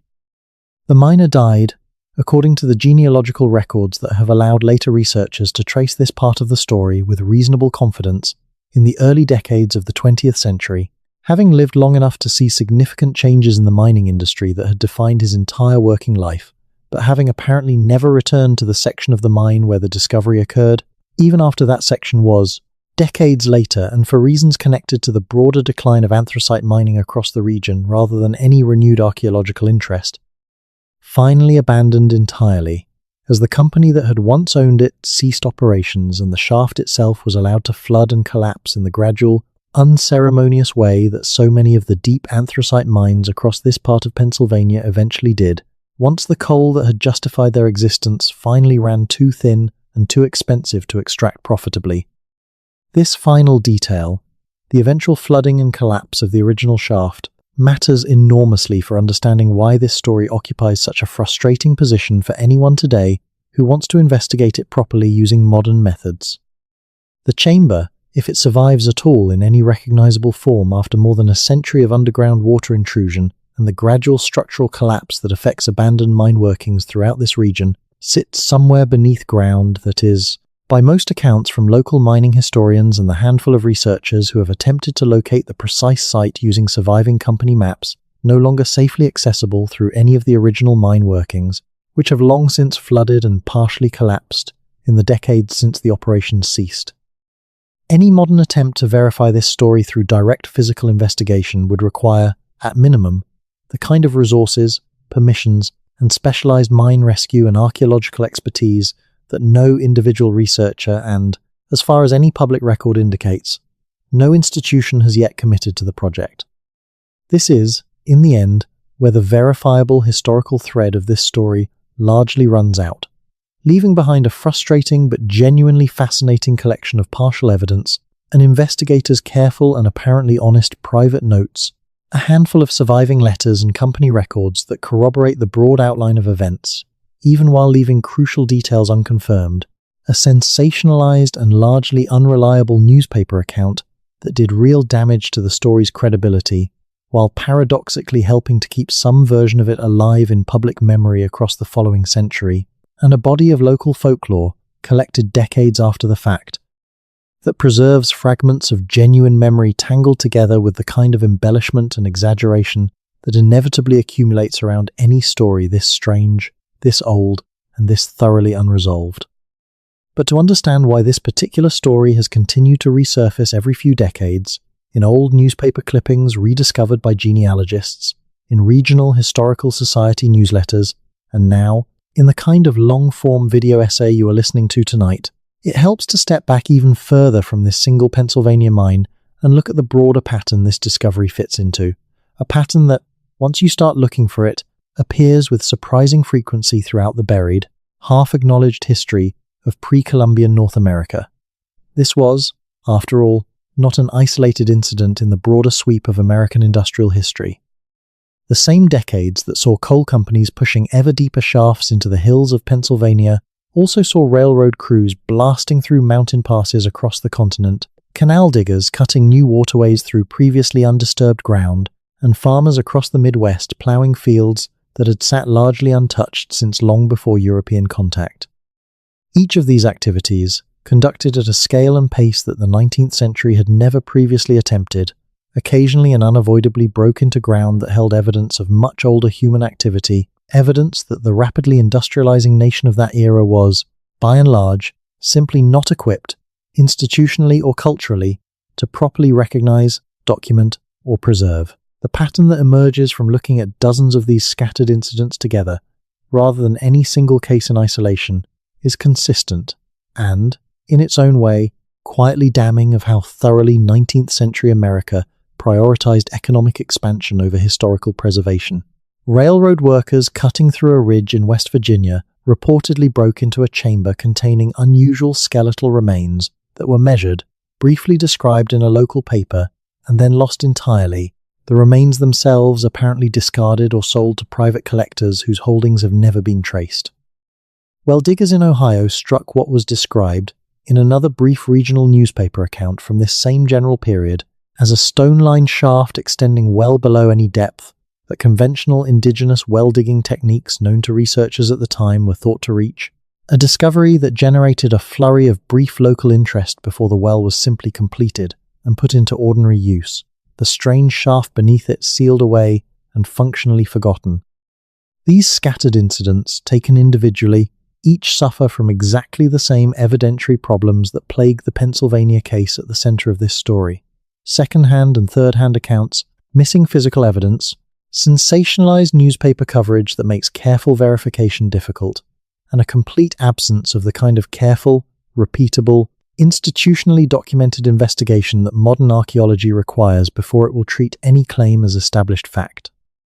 But taken together, as a pattern repeating across multiple states, multiple decades, and multiple entirely unconnected industries, all driven by the same underlying force of rapid, careless industrial expansion tearing into ground that had never been properly surveyed for what it might contain, they paint a picture that deserves more serious consideration than any single incident alone could support. A picture of a continent whose pre-Columbian human history was, by the time serious professional archaeology finally developed the tools and institutional commitment to study it properly in the 20th century, already substantially damaged, scattered, and in many specific local cases,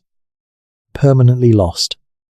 This broader pattern connects directly back to the mound builder controversy discussed earlier in this story, And it is worth taking a moment now to go deeper into that controversy than the brief summary offered previously, because understanding exactly how wrong 19th century Americans were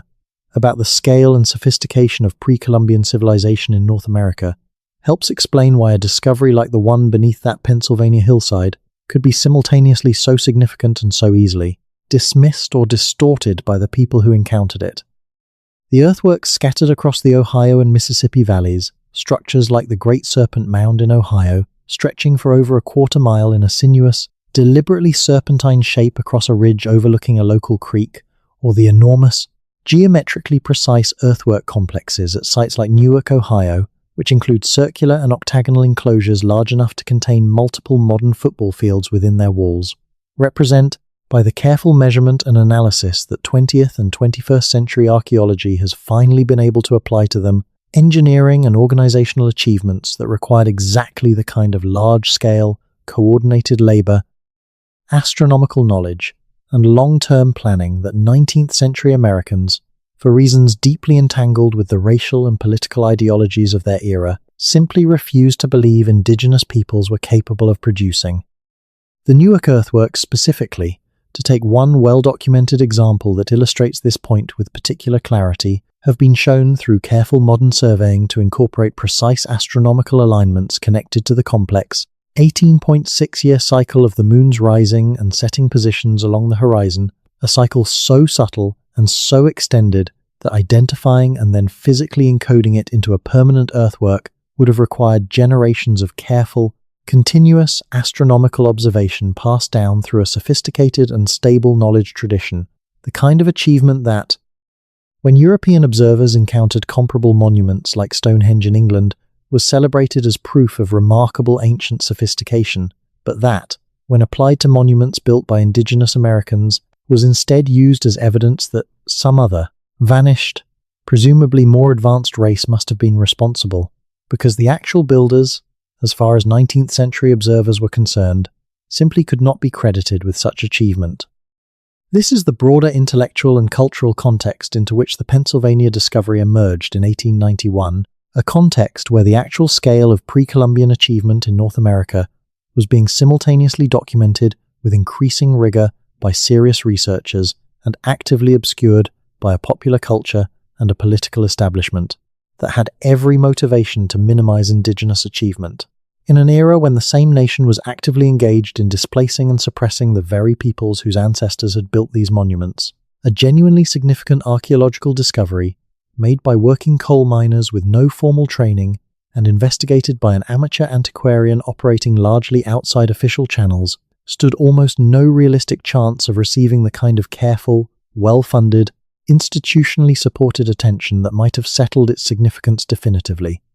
Not because the discovery itself necessarily lacked merit, but because the surrounding cultural and institutional apparatus of the era was simply not built to properly process a finding of this kind, regardless of its actual historical importance. Given everything we have just walked through, it is worth pausing now to consider, carefully and without rushing toward any single satisfying answer, the range of explanations that serious researchers who have examined this case over the following century have proposed for what that chamber beneath the Pennsylvania hillside might actually have been. Because the honest answer is that no single theory fits every detail in the surviving record comfortably, and the genuine uncertainty that runs through this entire story is, in its own way, more interesting and more worth sitting with than any tidy resolution would be. The most straightforward explanation, and the one that most professional archaeologists who have been informally consulted about cases like this over the years tend to favor as a starting point, holds that the chamber represented a previously undocumented indigenous ceremonial or burial site, constructed by ancestors of the historic tribes who inhabited this region of Pennsylvania before European contact, specifically groups connected to the broader Susquehannock and related Iroquoian-speaking peoples, who are well documented as having occupied this section of the state in the centuries immediately preceding sustained European settlement, along with earlier, less well-documented populations whose presence in this specific region extends back considerably further, into the same general cultural traditions, sometimes grouped under the broader label of woodland period peoples that produced the mound complexes discussed earlier in this story. This explanation fits comfortably with several of the most well-corroborated details in the investigators' notes. The worked stone fragments, the apparent musical instruments fashioned from bone, the deliberate, careful construction of the passages and chambers themselves, all of which align reasonably well with archaeological evidence recovered from confirmed indigenous sites elsewhere in the eastern woodlands, sites that have, unlike this Pennsylvania chamber, been properly excavated, documented, and preserved using modern professional methods, providing exactly the kind of comparative context that allows researchers to evaluate how plausible this explanation really is.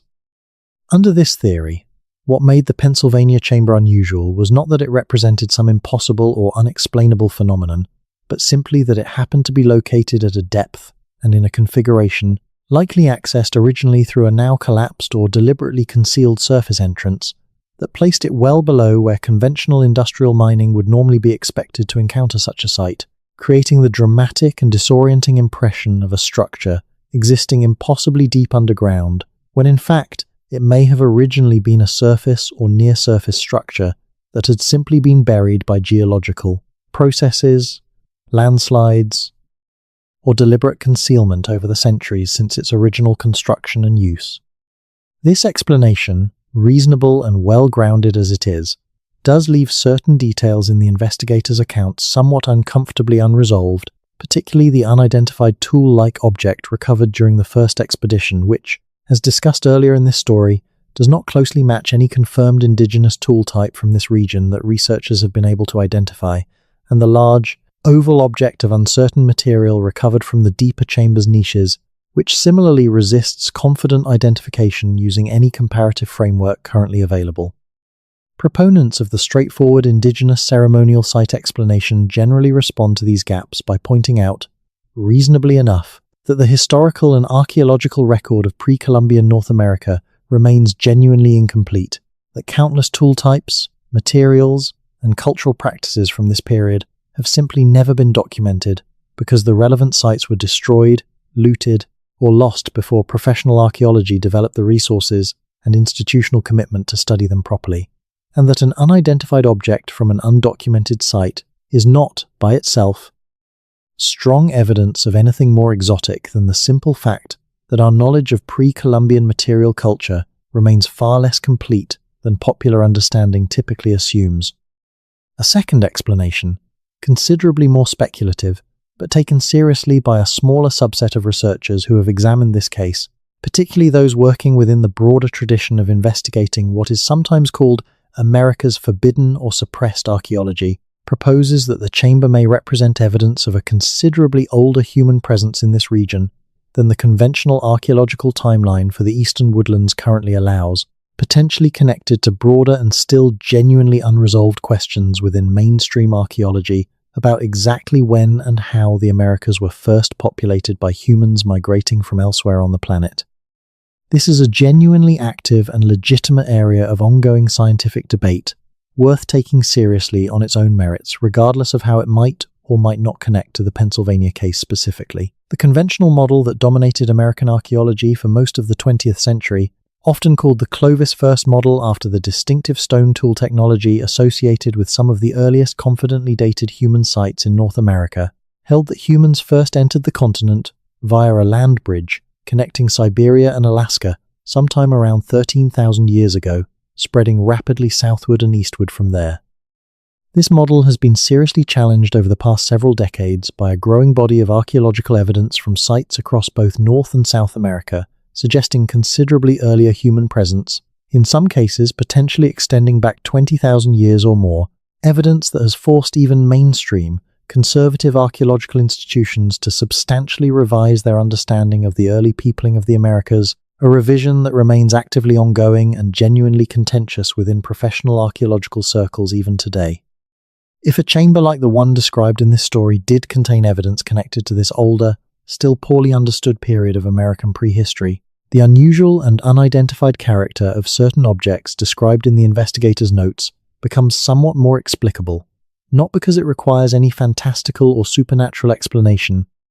but simply because we would be dealing with material culture from a period of American history so early and so poorly documented through confirmed archaeological sites that almost any object recovered from it might reasonably fail to match. The comparative frameworks researchers have built primarily around the much better documented woodland and later periods discussed earlier in this story. It is important, in fairness to the genuine uncertainty this case deserves, to state plainly that this second explanation remains considerably more speculative than the first, and that no responsible researcher who has examined the surviving record connected to this Pennsylvania discovery would claim it definitively supports an extremely early peopling timeline over the simpler, better supported explanation of a more conventional, if still undocumented, indigenous ceremonial site from a later period.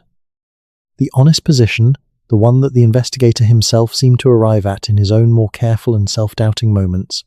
is that the surviving evidence, fragmentary and unverifiable as it is, simply does not allow for a confident resolution between these competing explanations,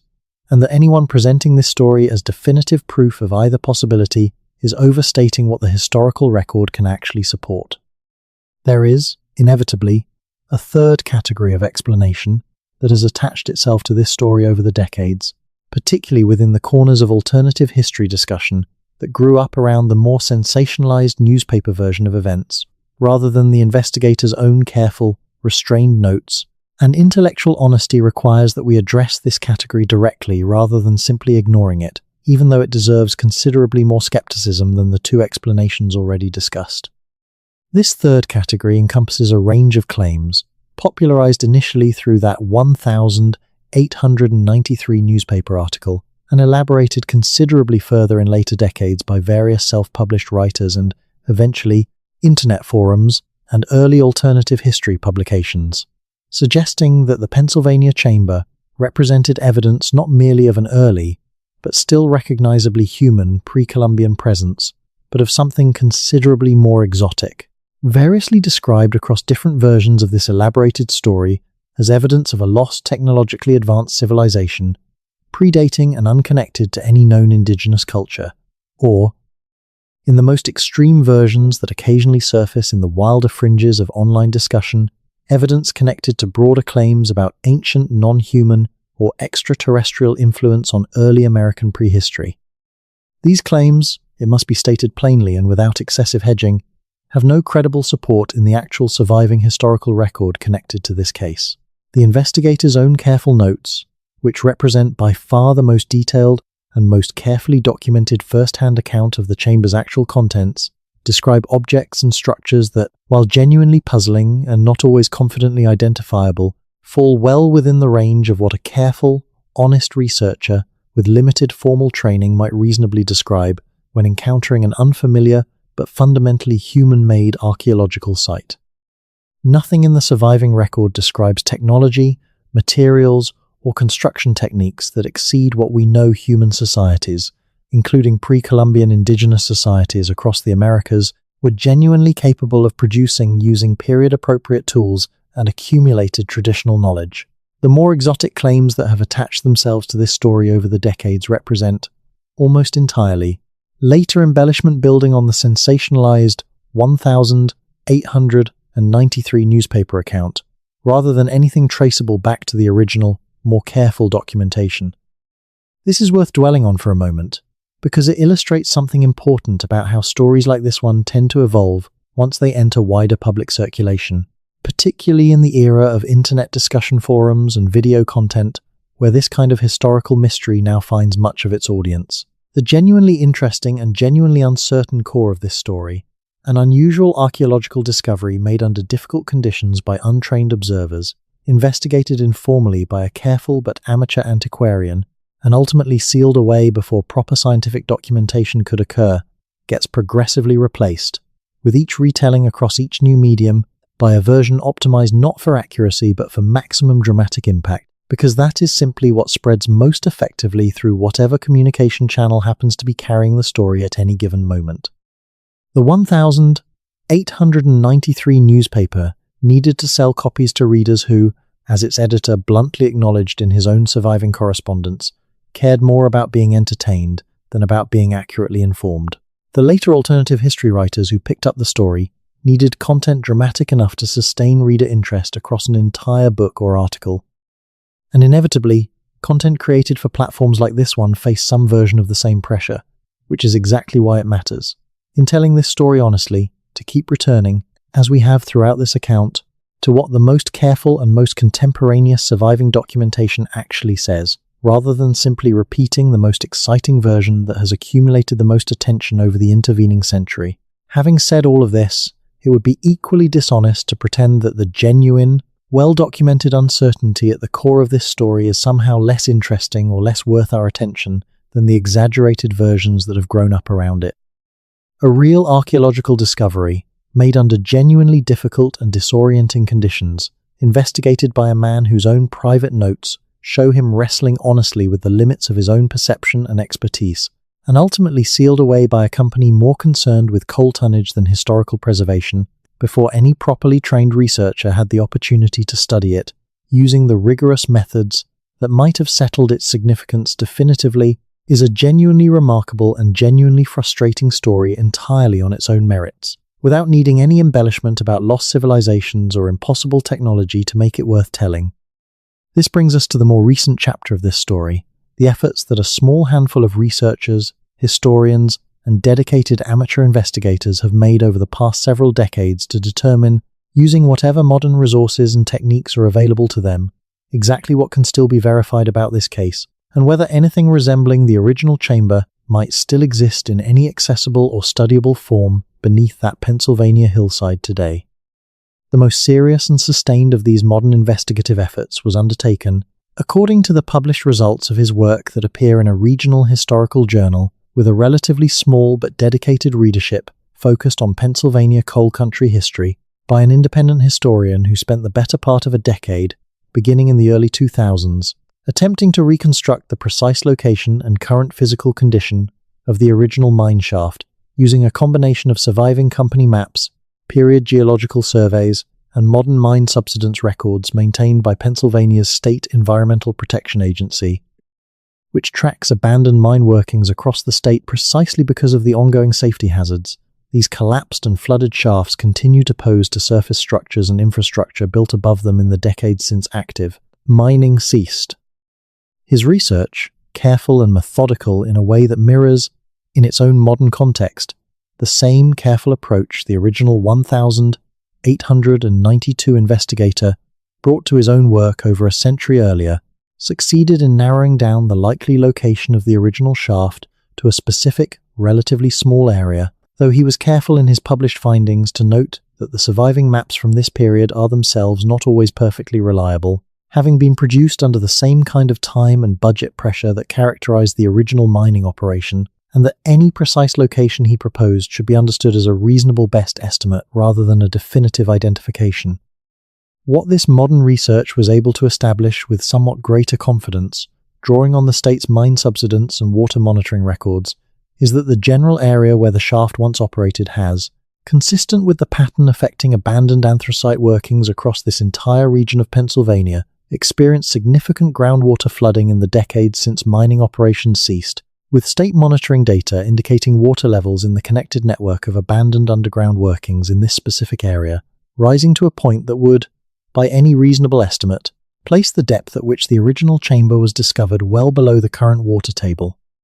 This finding, while not entirely surprising given what we already know about how abandoned anthracite mines throughout this region typically behave, once active pumping operations stop and groundwater is allowed to return to its natural level, carries significant and somewhat discouraging implications for the practical possibility of any future direct investigation of the original chamber, since accessing a flooded underground space at significant depth requires specialized techniques, equipment, and safety protocols that go considerably beyond what any individual researcher, however dedicated, could reasonably undertake without substantial institutional support and funding that, as far as any available public record indicates, has never been secured for this specific case. The same researcher did make one further discovery during his investigation that, while not resolving the central mystery of this story, adds a genuinely interesting additional layer to the historical record connected to it. While searching through the surviving records of the Regional Historical Society that had, decades earlier, collected the folklore accounts referenced throughout this story, he located a previously uncatalogued box of materials that had apparently been donated to the Society sometime in the 1970s by a descendant of the original antiquarian investigator, materials that had sat largely unexamined in the Society's collection for several decades, simply because no staff member or volunteer had ever had the specific knowledge needed to recognize their connection to this particular Pennsylvania case.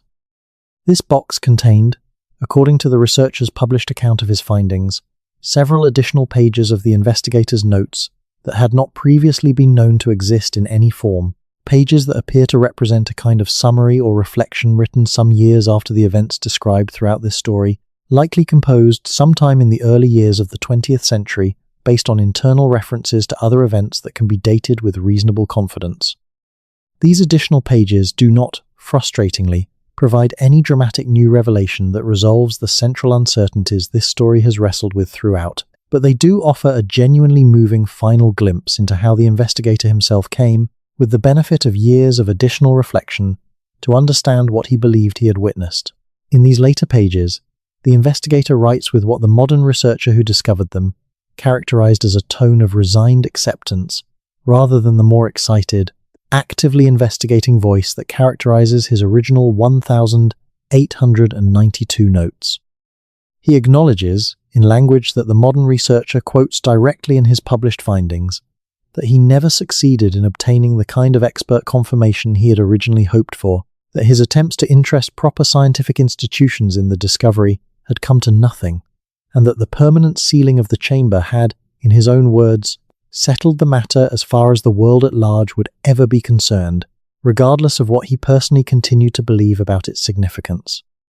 But he also writes, in a passage that has understandably become one of the most frequently quoted elements of this entire story among the small community of researchers who take it seriously, that he did not regret the time and effort he had invested in the investigation, because, in his own words as preserved in this later document, he had been permitted to see something that very few men of his era would ever have the opportunity to witness. A glimpse, however brief and however poorly understood, into a depth of American history that the country surrounding him seemed entirely uninterested in acknowledging, preoccupied as it was, in his characterization,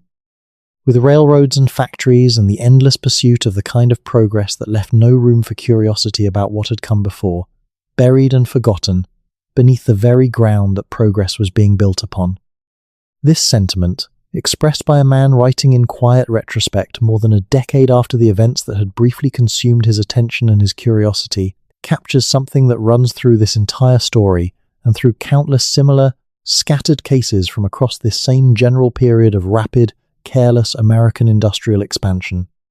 The investigator was, in his own modest and largely unrecognized way, attempting to practice something close to genuine historical and archaeological inquiry, decades before the institutional infrastructure, funding, and professional training that would eventually make rigorous archaeology possible across the broader landscape of American prehistory had fully developed. He simply lacked the resources, the institutional support, and ultimately the access that proper investigation would have required, and the chamber he so carefully documented, whatever it actually represented, was sealed away before any of those missing pieces could be supplied. It is worth sitting, for a moment, with the genuine sadness embedded in that outcome, separate entirely from any question of whether the chamber contained evidence of extremely ancient human presence, more conventional indigenous ceremonial activity, or something in between that we simply do not have enough information to classify with confidence. A man spent real time and real personal resources trying to understand something significant that he had stumbled into,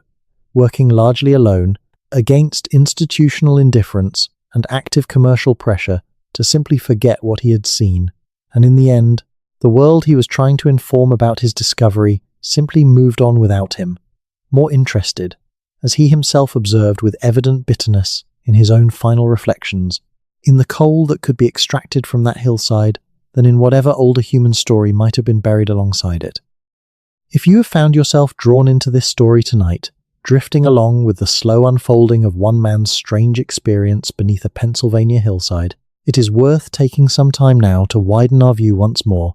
and consider how this single case connects to a much larger, much stranger thread that runs throughout the buried history of the American landscape, a thread that researchers who specialize in what is sometimes called forbidden or suppressed American archaeology have spent decades trying to trace, with results that remain, much like the case at the center of this story, frustratingly incomplete but genuinely compelling when considered together rather than in isolation. Consider, for a moment, the case of the so-called giant skeletons, a category of historical claim that appears with startling and genuinely puzzling regularity, scattered across regional newspaper archives throughout the entire 19th century, in states ranging from Ohio and Indiana through Tennessee and well into the broader Mississippi Valley region. These accounts, individually, suffer from precisely the same evidentiary weaknesses that plague the Pennsylvania case we have spent this evening exploring: second-hand and third-hand reporting, missing physical remains, the near-total absence of any specimen that survived long enough to be examined using modern forensic and archaeological techniques. Mainstream archaeology and physical anthropology, applying entirely reasonable scientific skepticism, have generally concluded that these accounts most likely reflect a combination of genuine misidentification of normal human remains under poor field conditions by untrained observers, the well-documented psychological tendency for excavated bones to appear larger than they actually are due to the disorienting effect of seeing disarticulated skeletal material removed from its original context, and, in at least some documented cases, deliberate hoaxing for the same commercial and attention-seeking motivations that produced our story's sensationalized 1,893 newspaper account. But the sheer volume and geographic spread of these accounts, hundreds of them scattered across more than a century of regional newspaper archives, each individually weak as evidence, but collectively suggesting some genuine underlying pattern of unusual discoveries that 19th century observers, working without modern forensic training, consistently struggle to properly document and explain, mirrors almost exactly the pattern we have traced throughout tonight's story. A genuine phenomenon, whatever its actual underlying explanation turns out to be, encountering a society that lacked both the institutional infrastructure and the cultural motivation to investigate it properly, producing instead a scattered, contradictory, partially fabricated record that later generations find almost impossible to properly evaluate, using the rigorous standards that modern scholarship rightfully demands. This same basic pattern recurs again in the case of the so-called Michigan relics, a large collection of inscribed clay and slate tablets, along with various metal objects, recovered from sites across southern Michigan beginning in the 1890s, objects that their initial discoverers and a number of enthusiastic early supporters claimed represented evidence of an ancient, literate civilization predating any known indigenous culture in the region.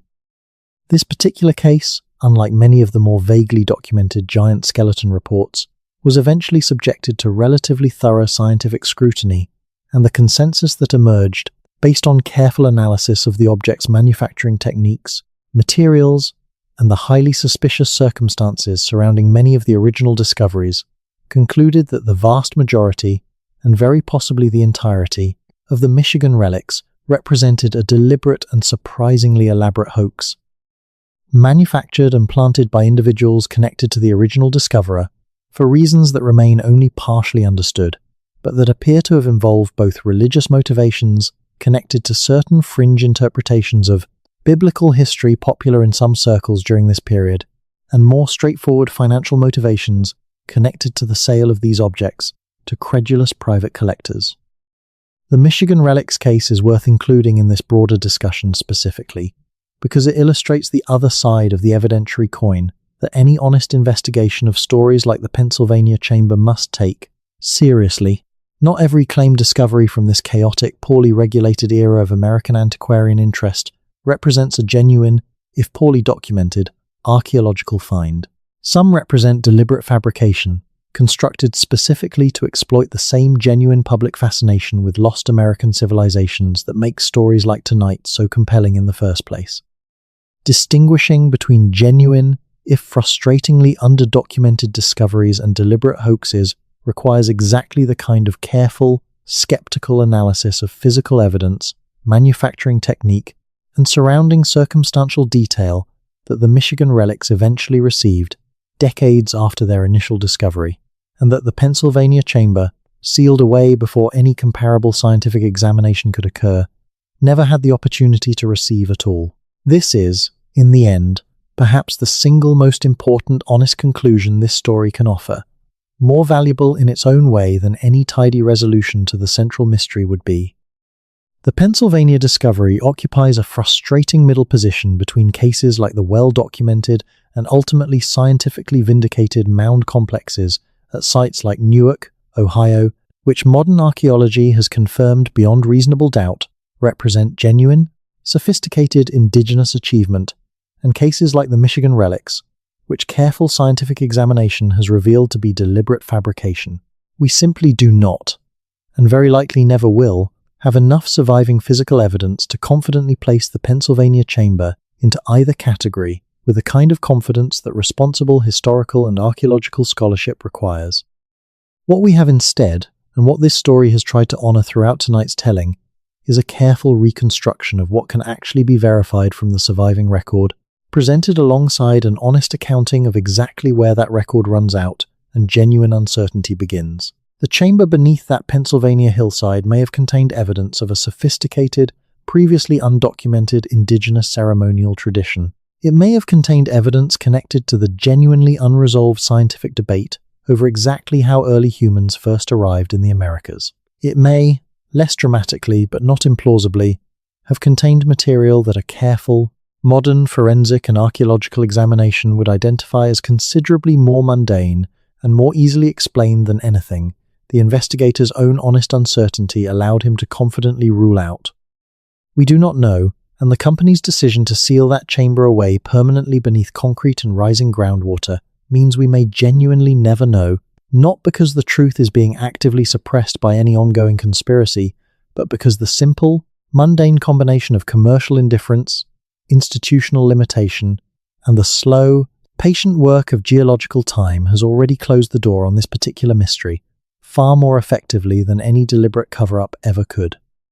There is one further dimension of this story worth sitting with carefully, a dimension that touches on something larger than the Pennsylvania case alone, and that concerns the way 19th century mining companies across the entire Appalachian coal belt handled the broader question of what to do when their operations encountered anything unusual underground, whether human remains, unfamiliar rock formations, or objects that did not fit neatly into the geological surveys their engineers relied upon. The pattern that emerges from company records across this period, scattered and incomplete as they are, suggests that what happened beneath our story's central Pennsylvania town was not an isolated approach, but rather a fairly standard institutional response, repeated with minor variations across dozens of similar operations throughout the coal regions of Pennsylvania, West Virginia, and eastern Kentucky during these same decades. Mining companies in this era operated under a particular kind of practical philosophy that, while rarely articulated explicitly in any surviving company document, can be reconstructed fairly clearly from the pattern of decisions these companies made when faced with unexpected underground discoveries. The guiding principle, in essence, was containment rather than investigation. The assumption that anything unusual encountered during excavation represented, first and foremost, a potential liability and a potential distraction from the core business of extracting and selling coal, rather than an opportunity worth pursuing for its own sake. This is not a particularly surprising philosophy for profit-driven industrial enterprises to hold, and it would be unfair, with the benefit of more than a century of hindsight, to judge these companies too harshly for prioritizing their core economic function over a form of scientific curiosity that, in most cases, would have required resources and expertise these operations simply did not possess and had no practical reason to acquire. But understanding this broader institutional pattern helps explain why our story's central discovery, however significant it may have actually been, followed almost exactly the same trajectory as so many similar incidents scattered across the historical record of this period. Brief initial interest, an attempt at quiet, informal investigation by whichever individuals within or adjacent to the company happened to possess sufficient personal curiosity, and then, eventually, permanent sealing once the practical risks and distractions of the discovery began to outweigh whatever curiosity it had initially generated. This pattern repeated itself with such consistency across the broader coal industry of this era that historians who specialize in the social and economic history of Appalachian mining have given it informal recognition as a recurring feature of how these companies operated, even though, as with our central story, the specific details of any individual incident rarely survive in enough detail to allow for confident, independent verification.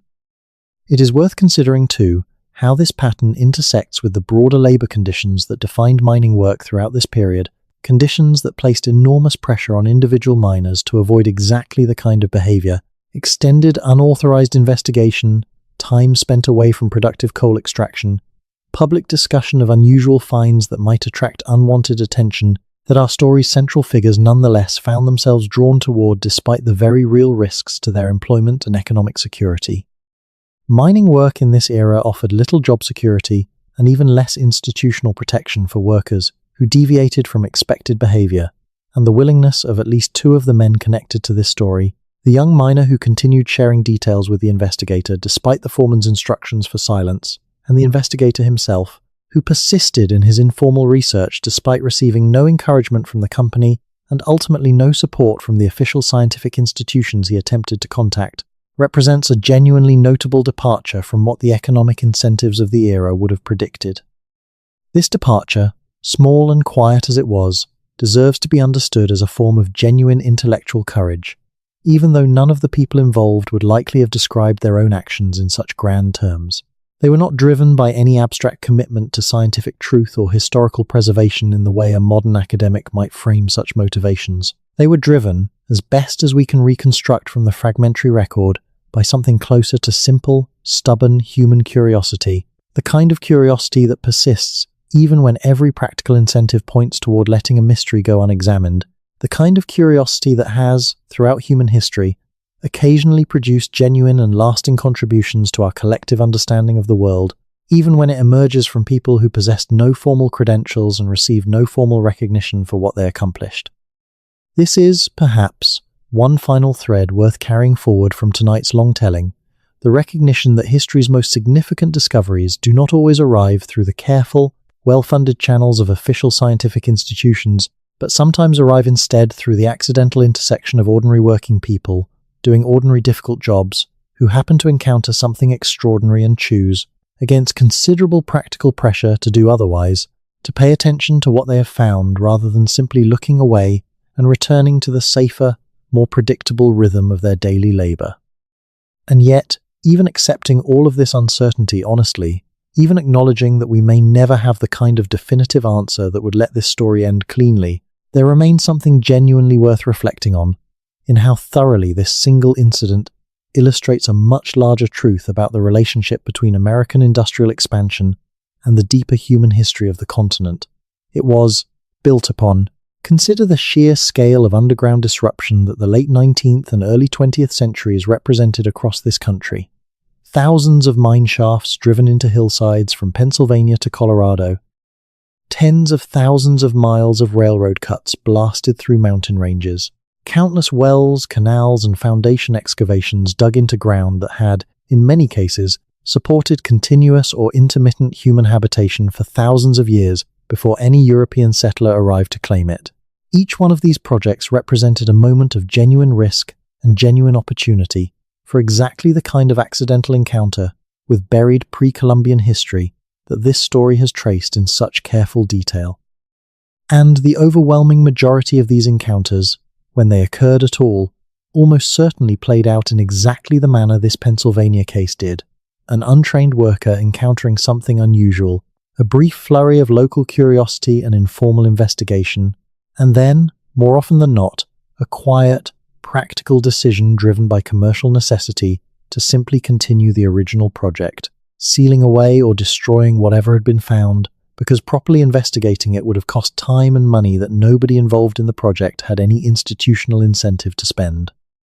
This is not, it bears repeating clearly, evidence of some grand, centralized conspiracy to suppress American history, the kind of dramatic, coordinated cover-up that certain corners of alternative history discussion sometimes suggest when they encounter cases like this one. The pattern this story illustrates is considerably more mundane and, in some ways, considerably more disturbing precisely because of that mundanity. No single shadowy organization needed to coordinate the suppression of pre-Columbian American history across hundreds of scattered incidents throughout the 19th and early 20th centuries.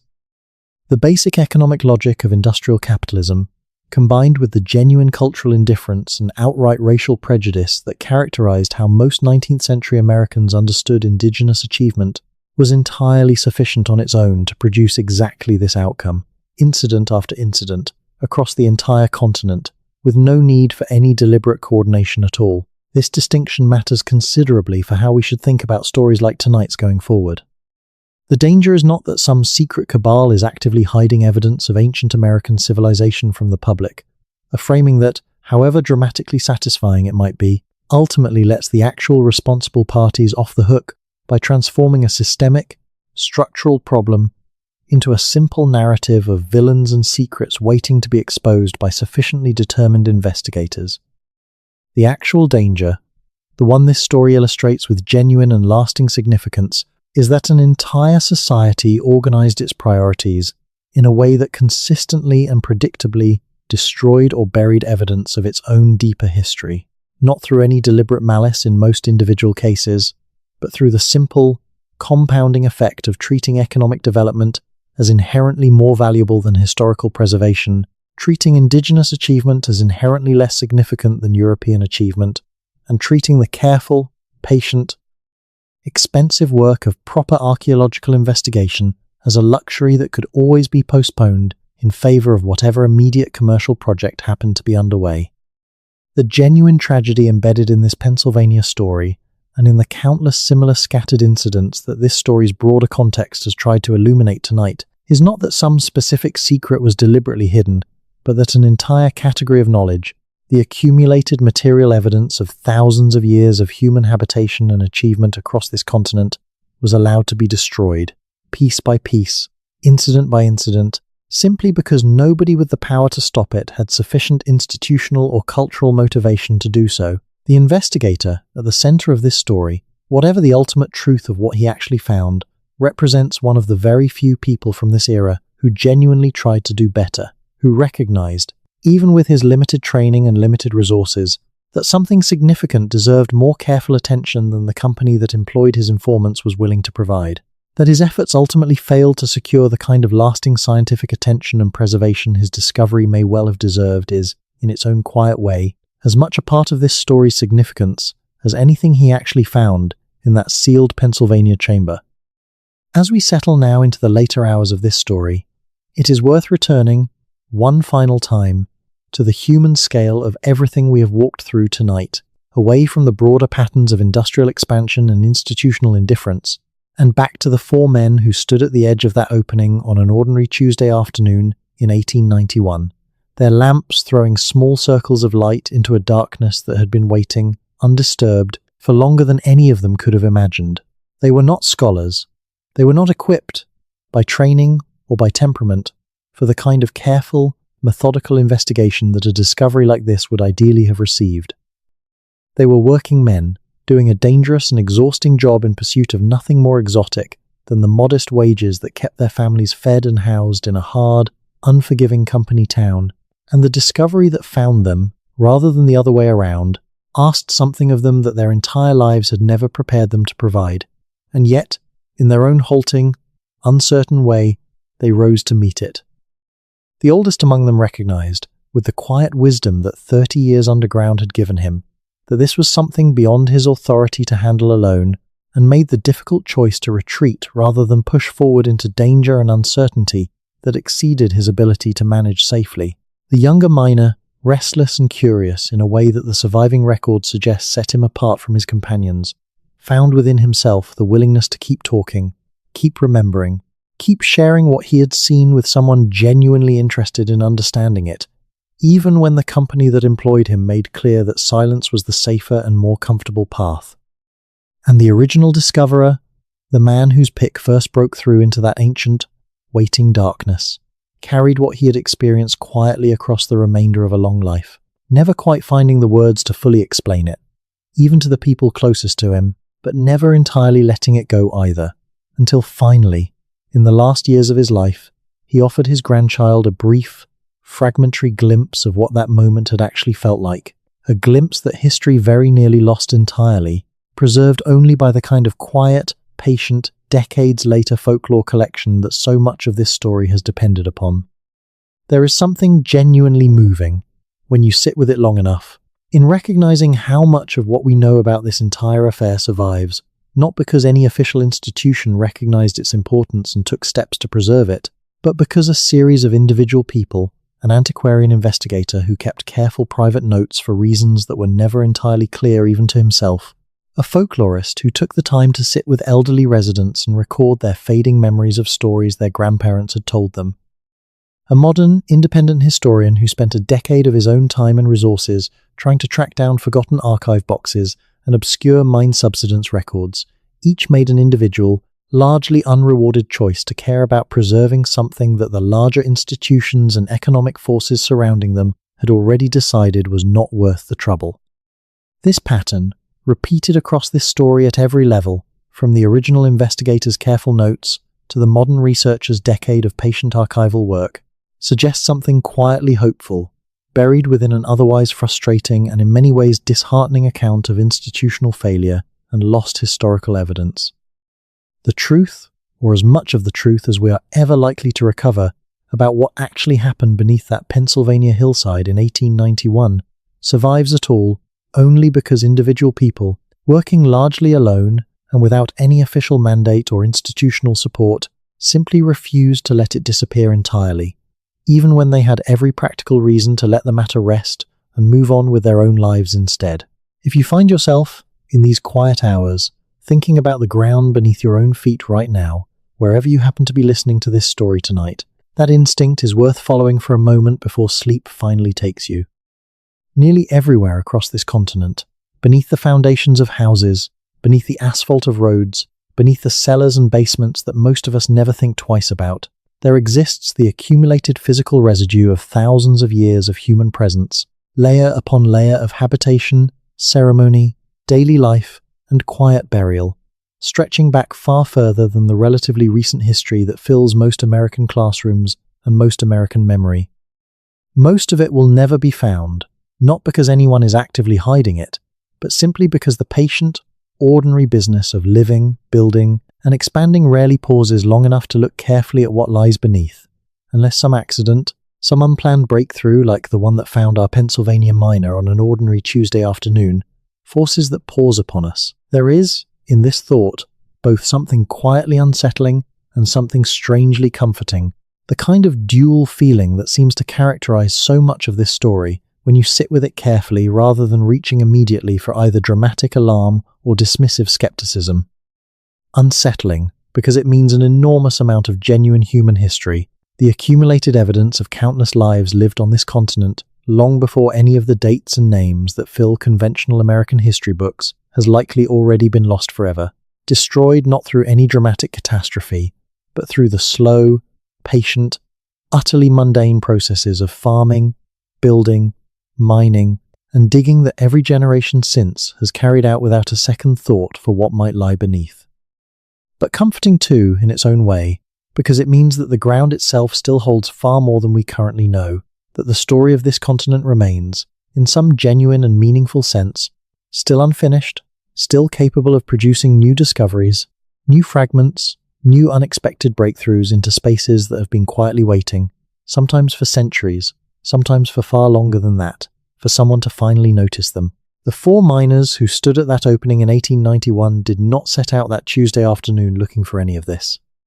They were looking for coal, the same ordinary, practical, economically necessary substance that had defined their working lives and the working lives of nearly everyone in their small Pennsylvania town.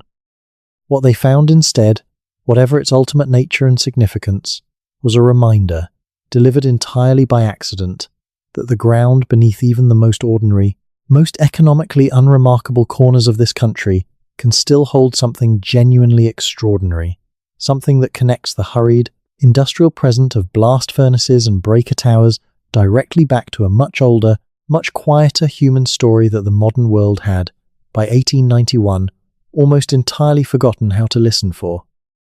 Let us return now, briefly, to that ridge mentioned earlier in this story, the same stretch of rocky, difficult ground that the area's earliest farmers had quietly avoided for generations before the coal company ever arrived. The same ridge, whose hollow, drum-like quality and faint, unexplained lights had passed down through local memory long before anyone connected it to what would eventually be found in the valley below. The regional folklorist, whose work has been referenced throughout this account, spent considerable additional effort, beyond what has already been described, attempting to trace exactly how far back this particular piece of local folklore actually extended, and his findings, preserved in his own published collection of regional folklore from this part of Pennsylvania, suggest something genuinely worth sitting with as we move toward the final portion of tonight's story. According to the earliest documentation he was able to locate, dating to interviews conducted with elderly residents in the early decades of the 20th century, who were themselves recalling stories told to them by their own grandparents, the caution surrounding that ridge predated not just the coal mining operation but the very earliest European settlement of the area entirely. Several of his interview subjects recalled their grandparents describing conversations, held sometime in the early 19th century when European settlement of this specific valley was still relatively recent, with members of the indigenous community who had remained in the broader region following the initial waves of displacement that had pushed most of the area's original inhabitants further west by that point. These conversations, as remembered and passed down across multiple generations before finally being recorded by the folklorist, suggested that the indigenous residents themselves understood the ridge as a place that had been avoided, for reasons connected to inherited tradition rather than any specific incident within living memory at that time, for as long as anyone could recall. This detail, fragile and heavily filtered through multiple generations of oral transmission, as it admittedly is, nonetheless carries genuine weight for understanding the broader significance of this story, because it suggests, if taken seriously, that whatever quality the ridge and the chamber beneath the adjacent valley actually possessed, the avoidance and caution surrounding it was not simply a reaction to the 1891 mining discovery itself, retroactively projected backward through folklore in the way that local legends sometimes do, but rather represented a genuinely older tradition, one that predated European settlement entirely and that may have connected, in ways we can no longer fully reconstruct, to whatever original indigenous understanding of that space existed before the chamber was ever sealed away, whether by natural collapse, deliberate concealment, or some combination of both, in the centuries or millennia before any coal company ever arrived to disturb it. The folklorist himself, careful and appropriately cautious in his own published conclusions in a manner that echoes the same intellectual honesty we have seen throughout this story in the original investigator's notes, declined to draw any firm conclusion about what this older indigenous tradition of avoidance actually meant, or what specific knowledge, if any, it preserved about the chamber's original purpose. He noted, reasonably, that traditions of avoiding specific places for reasons connected to spiritual significance, historical memory of past events, or simple practical concerns about unstable or dangerous terrain are common across countless indigenous communities throughout North America and do not, by themselves, constitute evidence of any specific buried structure or artifact. But he also noted, with what reads as genuine scholarly fascination rather than any attempt to oversell his findings, that the specific correspondence between this older avoidance tradition and the precise location where the 1891 discovery eventually occurred was, in his words, a correlation worth taking seriously, even if it could never, on its own, be elevated into confident proof of any particular explanation. This thread, the quiet, multi-generational indigenous memory of a place worth avoiding, sitting directly above ground, that 19th century industrial miners would eventually breach by accident in pursuit of coal, adds one final layer of genuine, unresolved mystery to a story that has, throughout tonight's telling, consistently resisted easy resolution at every turn. It suggests, however speculatively, that the people who actually knew this landscape best, whose ancestors had lived alongside it for far longer than any European settler or coal company had any claim to understanding it, may have carried forward, across countless generations of careful oral tradition, an awareness of something significant beneath that ridge that the rest of the world would not stumble into, by pure industrial accident, until a hot Tuesday afternoon in the summer of 1891, when four tired men, looking for nothing more than the next seam of coal, broke through into a darkness that, in some sense, the historical record can never fully confirm, but also cannot entirely dismiss, may have been quietly, patiently waiting for them all along.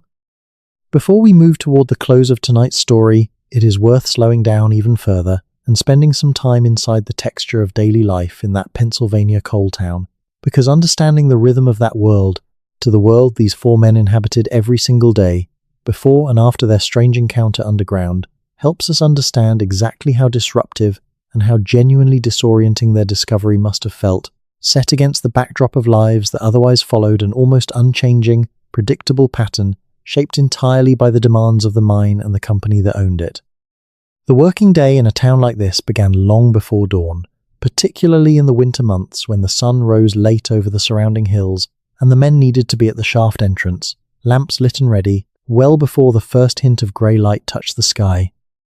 Breakfast, for most mining families in this period, was a quick and practical affair. Thick bread, sometimes with a thin spread of lard or molasses if the family budget allowed for nothing richer, washed down with strong, cheap coffee, or, in households that kept to older traditions brought over from Wales or Germany, or wherever the family had originally emigrated from, a thin porridge that could be prepared quickly over a wood stove that had usually been kept smouldering through the night for exactly this purpose.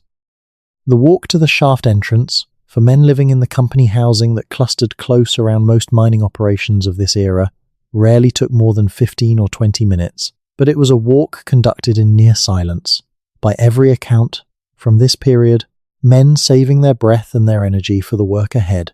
rather than spending it on conversation that could wait until the shift ended. The descent into the mine itself, accomplished by a cage system lowered on cables that groaned and rattled in ways that, after enough repetitions, most men learned to stop consciously hearing, took the workers down through layers of rock that grew progressively older and stranger the deeper they went, past the relatively recent geological formations near the surface, into the much older anthracite-bearing strata that had formed, as modern geology has since confirmed with considerable precision, over the course of many tens of millions of years of accumulated organic deposition and gradual compression beneath the slow, patient pressure of an ancient and long since vanished swampy coastal landscape, that none of these men, working with the limited geological education available to ordinary labourers in this period, would have had any real way to fully appreciate or understand.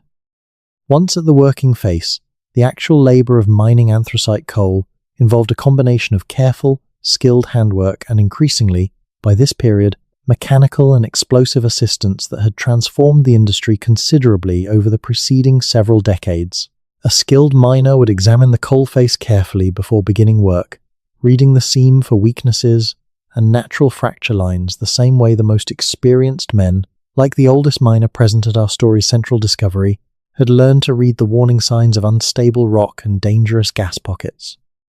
Drilling holes for blasting charges required precision, since a poorly placed charge could waste valuable coal by shattering it into pieces too small to sell, or could fail to bring down the targeted section at all, wasting both the expensive blasting powder and the time required to drill new holes and try again. After a blast, the real physical labour began, loading the broken coal by hand into small carts that ran on narrow rail tracks back toward the main shaft, work that demanded sustained physical exertion in cramped, often barely lit conditions, frequently while kneeling or crouching in spaces too low for a grown man to stand fully upright. This was the unglamorous, exhausting reality of anthracite mining in 1891, a reality that makes the discovery at the center of this story even more remarkable when you consider that it interrupted, however briefly, exactly this kind of grinding, repetitive physical labor, transforming an ordinary workday into something that none of the four men involved would ever fully process or forget for the remainder of their lives. The end of a shift brought its own particular rhythm, the ascent back to the surface, the brief but cherished moment of removing a lamp that had been clipped to a cap for 10 or 12 hours straight, and then, for most men, a walk to the company store to purchase whatever provisions the family needed for the evening meal, often on credit against future wages in a system that left many mining families in a state of chronic, low-level debt to the very company that employed them, a detail that matters for understanding why the four miners at the center of this story would have had genuine, practical reasons to be cautious about anything that might jeopardize their continued employment, including, very plausibly, a discovery that might have made them appear unreliable, superstitious, or simply difficult in the eyes of a company that held considerable power over their economic survival. Evenings in this kind of company town followed their own quiet pattern. Families gathered around whatever modest heat source the household could afford, Children doing what schoolwork was available to them in towns that often provided only limited and irregular educational opportunities for the children of mining families, and the adults, exhausted from the day's labor, generally retiring early in preparation for the same demanding routine that would begin again before the next dawn. It was within this exhausting, repetitive, economically precarious rhythm of daily life that our story's central discovery occurred, a single, genuinely extraordinary interruption breaking through the otherwise relentless sameness of industrial labor in a way that none of the men involved could have anticipated when they descended into the shaft that ordinary Tuesday morning, lamps lit, expecting nothing more than another day of the same hard, familiar work they had performed thousands of times before. It is worth pausing now to consider, more slowly than we have so far in this story, the genuinely staggering depth of time represented by the rock these men spent their working lives cutting through, because understanding that deep geological context adds yet another layer to the strangeness of what they eventually found. The anthracite coal of northeastern Pennsylvania did not form quickly, and it did not form recently, even by the generous standards of human historical memory that stretch back only a few thousand years at most. The organic material that would eventually become this particular coal began accumulating, according to the careful work of generations of geologists who have studied this specific region in considerable detail, during the Carboniferous period, an era that drew to a close roughly 300 million years before any human being, anywhere on the planet, would walk upright across the African savanna, where our own species would eventually emerge. During that almost unimaginably distant period, the landscape that would one day become Pennsylvania looked nothing like the rolling forested hills familiar to anyone who has visited the region today.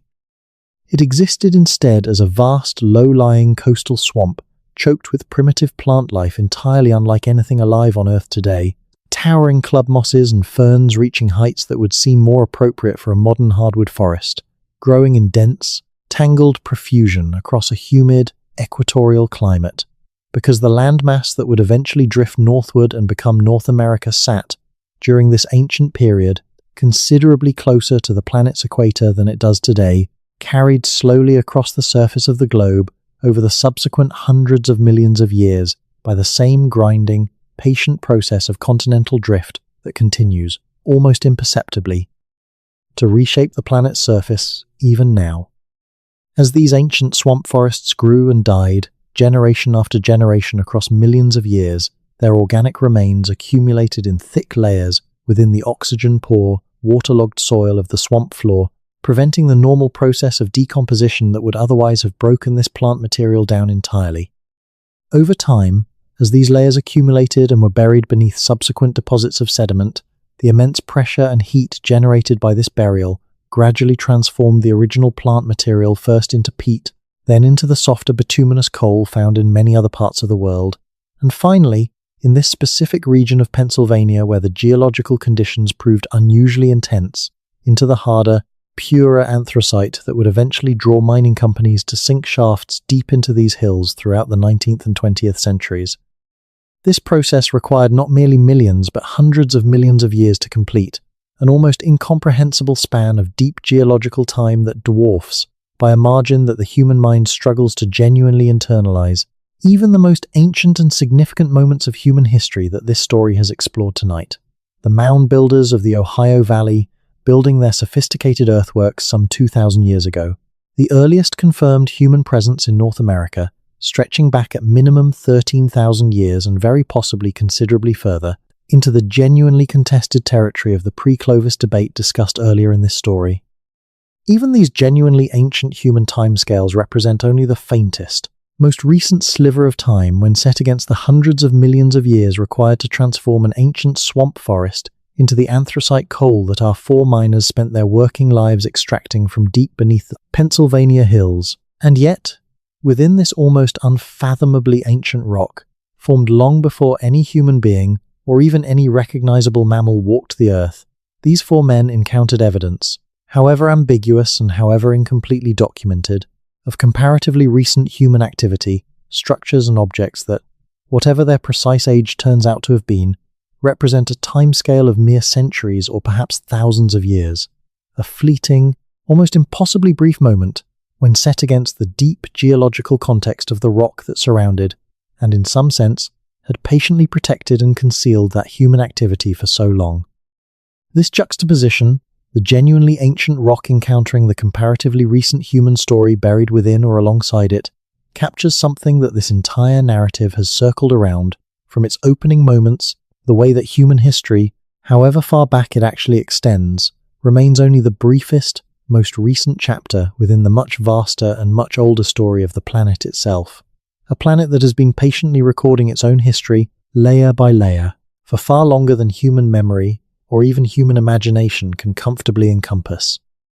Let us turn our attention now, for a time, to the actual documented human history of this specific region of Pennsylvania, the history that existed long before any coal company arrived and long before the chamber beneath that ridge was ever sealed away, because understanding this confirmed historical context helps ground the more speculative elements of tonight's story in something considerably more solid and verifiable. The broader region of northeastern Pennsylvania, in the centuries immediately preceding sustained European contact, fell within the territory and cultural sphere of several related indigenous nations, most prominently the Susquehannock people, whose name itself, adapted by early European settlers, derives from their long association with the Susquehanna River that drains much of this region, and whose villages, according to the archaeological and historical record that has been carefully reconstructed by researchers over the past century, were substantial, well-organized settlements supporting populations considerably larger than the popular imagination, shaped as it has been by exactly the kind of dismissive 19th century attitudes discussed earlier in this story, typically credits to pre-Columbian indigenous societies in this part of the country. The Susquehannock, linguistically and culturally related to the broader Iroquoian language family that also included the more famous Five Nations Confederacy to the north, maintained a sophisticated agricultural economy centered on the cultivation of corn, beans, and squash, the so-called Three Sisters cultivation system that supported large, semi-permanent villages and allowed for the kind of population density and social organization that made monumental construction projects, including substantial earthwork fortifications around many of their settlements, genuinely feasible. European accounts from the earliest period of sustained contact, including detailed descriptions left by Swedish and Dutch traders and explorers who encountered Susquehannock settlements along the river in the early 17th century, describe palisaded villages containing what these European observers estimated, with whatever accuracy their unfamiliarity with the culture allowed, as several thousand residents in some of the largest settlements, organized around longhouses constructed using sophisticated timber framing techniques that required considerable collective labor and engineering knowledge to construct successfully. This is the genuine, well-documented historical context that surrounded the specific Pennsylvania Valley where our story's central mining operation eventually took place, a context of substantial, sophisticated, agriculturally based indigenous civilization that had occupied this landscape for many centuries before any European settler arrived, and that, tragically, would be devastated within just a few decades of sustained contact, not primarily through direct military conflict, though that certainly occurred, but through the same catastrophic waves of European-introduced disease that swept through indigenous populations across the entire continent following initial contact, reducing populations that had taken centuries to build through epidemics of smallpox, measles, and other diseases to which indigenous Americans had no prior immunity, in some documented cases eliminating well over 90% of a given population within a single generation.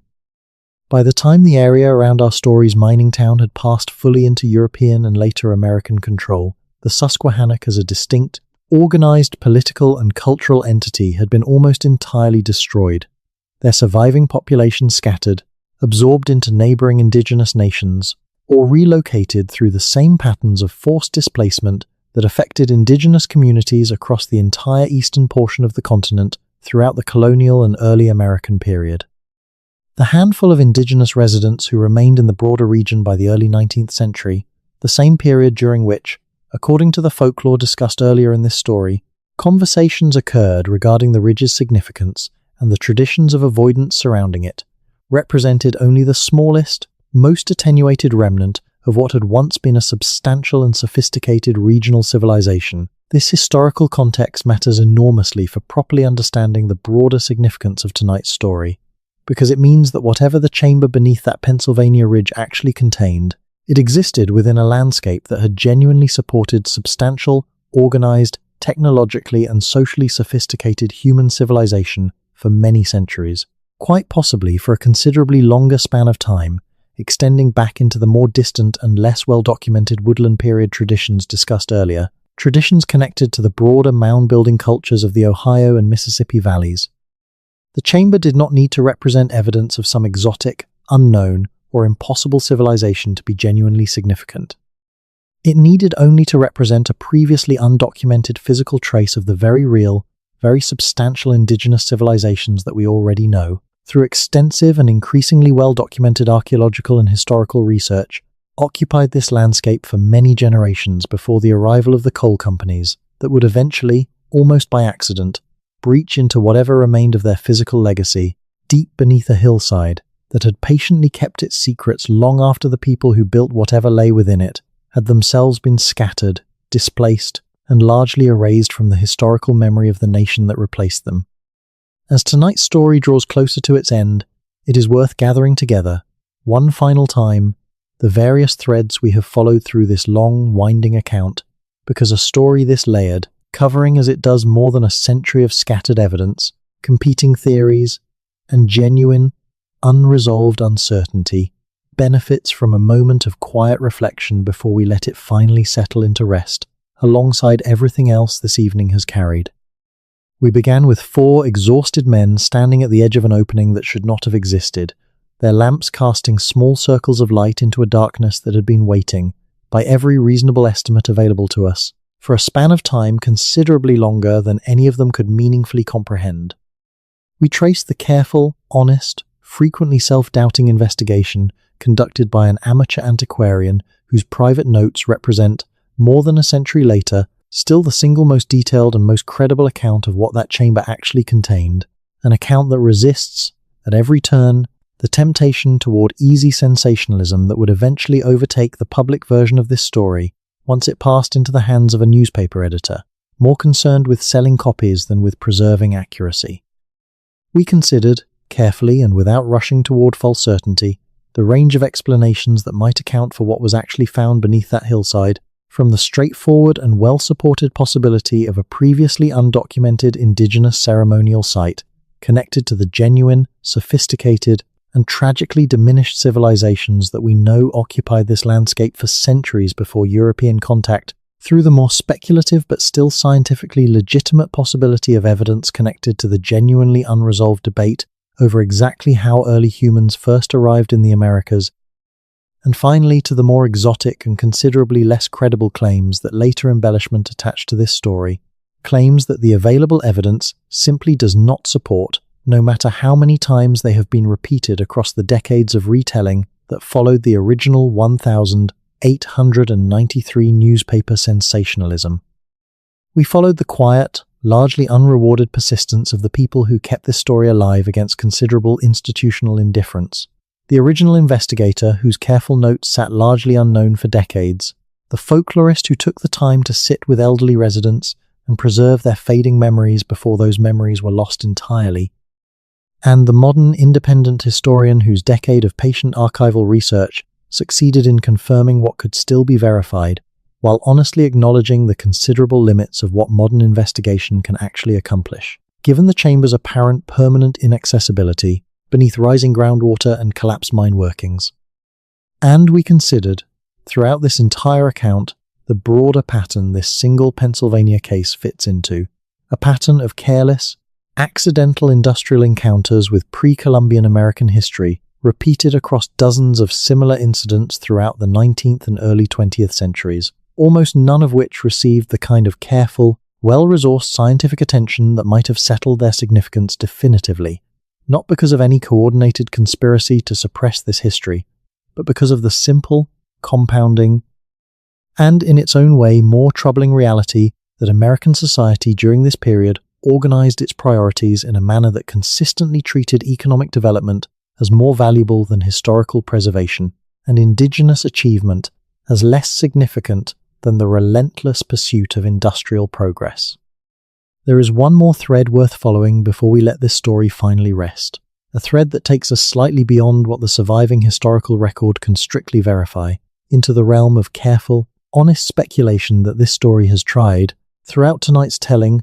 to clearly distinguish from established fact. It concerns the question of what might still remain, not in any physically accessible sense, since we have already discussed at length why the flooded, collapsed remains of that original shaft make any direct modern investigation essentially impossible without resources and institutional commitment that nobody has yet provided, but in the sense of what other, similarly sealed and forgotten spaces might still exist, scattered across this same general region of Pennsylvania, and indeed across the broader landscape of the eastern United States, waiting for their own accidental discovery that may or may not ever come.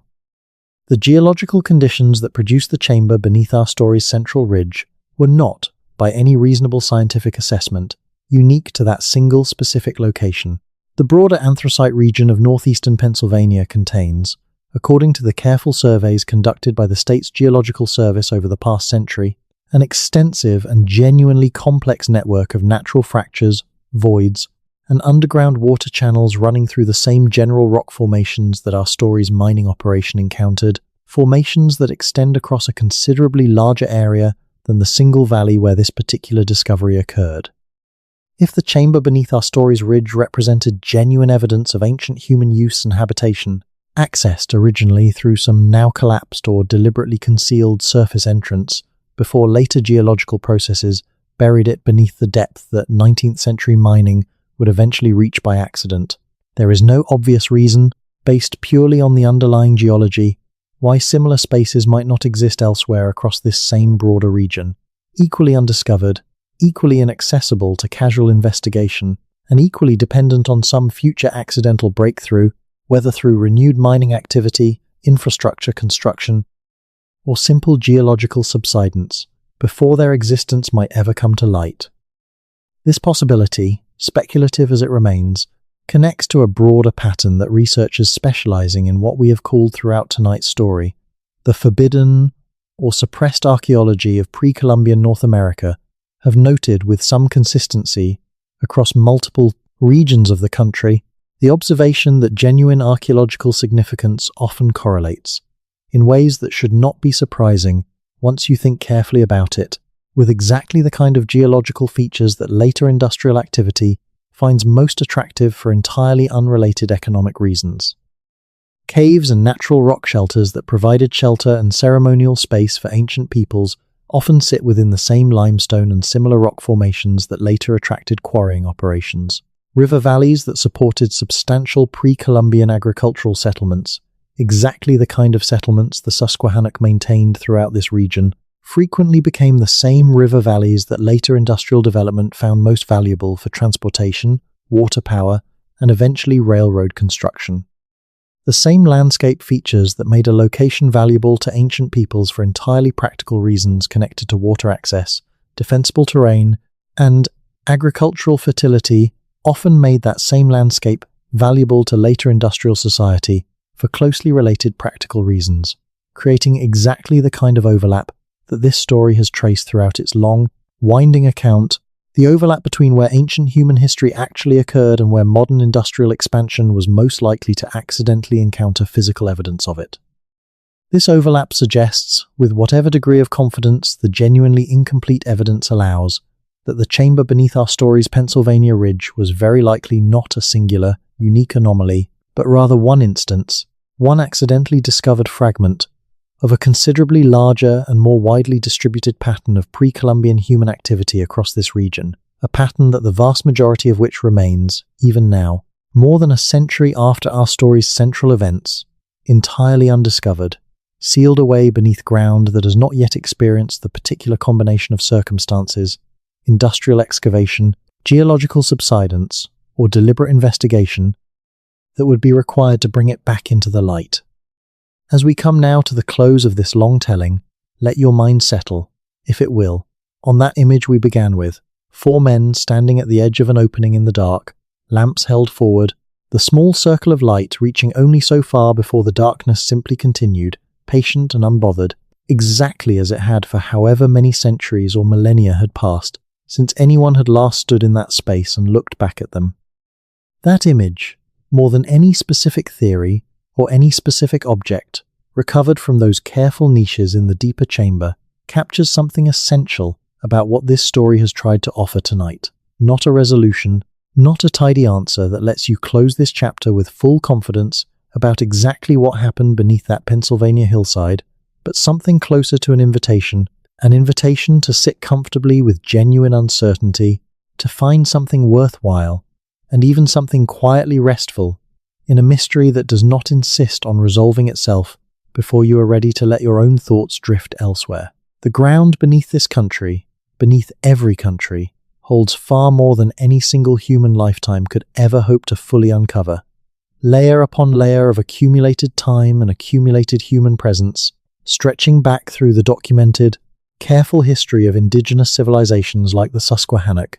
back through the genuinely ancient and still actively debated questions of exactly when humans first arrived on this continent, back further still, through hundreds of millions of years of deep geological time recorded in the very anthracite that drew an entire industry and an entire way of life into these Pennsylvania hills in the first place. Within all of that accumulated time, within all of that patient, layered history, our four miners encountered one small, genuinely uncertain fragment, carefully documented by a man who never received the recognition his careful work likely deserved, sealed away again before the world could properly understand what it had briefly glimpsed, and preserved, against every reasonable expectation, only because a handful of people across the following century cared enough to keep its memory alive. That is where we leave this story tonight, not at an ending exactly, but at the same kind of patient, unresolved pause that has characterized this entire account from its very first moments. Four men standing at the edge of the dark, the rest of us, more than a century later, still standing at the edge of our own understanding, peering forward into a history that remains. In this specific case, and in countless others scattered across this entire continent, genuinely, frustratingly, and perhaps in its own quiet way, beautifully unfinished. Let your thoughts drift now, if they will, to the wider darkness that sits beneath so much of the world around you, not just in Pennsylvania, not just in coal country, but everywhere. Under every city, under every quiet country road, under the very room where you might be lying right now as this story carries you towards sleep. Somewhere beneath the modern world, beneath the highways and the shopping centers and the neighborhoods that feel so permanent and so thoroughly known, there are almost certainly other chambers like the one our four miners found, other passages worked smooth by hands that stopped moving long before anyone alive today was born, other niches holding objects that nobody currently walking the surface of this continent has ever seen or touched. Most of them will likely remain exactly as they are, sealed, silent, patient, for longer than any of us will live to see, resolved, and there is something in that thought that asks for a certain kind of peace rather than frustration, the same peace, perhaps, that the original investigator seemed to find in his own later years, when he wrote that he did not regret what he had been permitted to witness, even knowing the world around him would likely never fully appreciate it. Think, for a moment longer, about the particular quality of silence that must have filled that chamber in the centuries before 1891, a silence broken only by whatever slow, almost imperceptible processes were occurring within the rock itself, water finding new paths through ancient fractures, mineral deposits forming microscopic layers across stone surfaces that had not felt the touch of a human hand, since whoever built that space last walked away from it, for reasons we will never know, carrying with them whatever knowledge, whatever ceremony, whatever ordinary daily purpose had brought them there in the first place. That silence persisted, unbroken and complete, through the entire sweep of subsequent human history on this continent, through the rise and fall of the Susquehannock villages along the river, through the arrival of European settlers and the slow, often violent transformation of the landscape that followed, through the construction of the very coal town that would eventually rise above that buried chamber, without anyone in it having the faintest idea what rested beneath their feet, until finally, on one ordinary Tuesday afternoon, a blast charge cracked through stone that had held its silence for longer than anyone could measure, and for one brief, disorienting moment, that ancient quiet met the modern world, lamplight meeting darkness that had never expected to be found.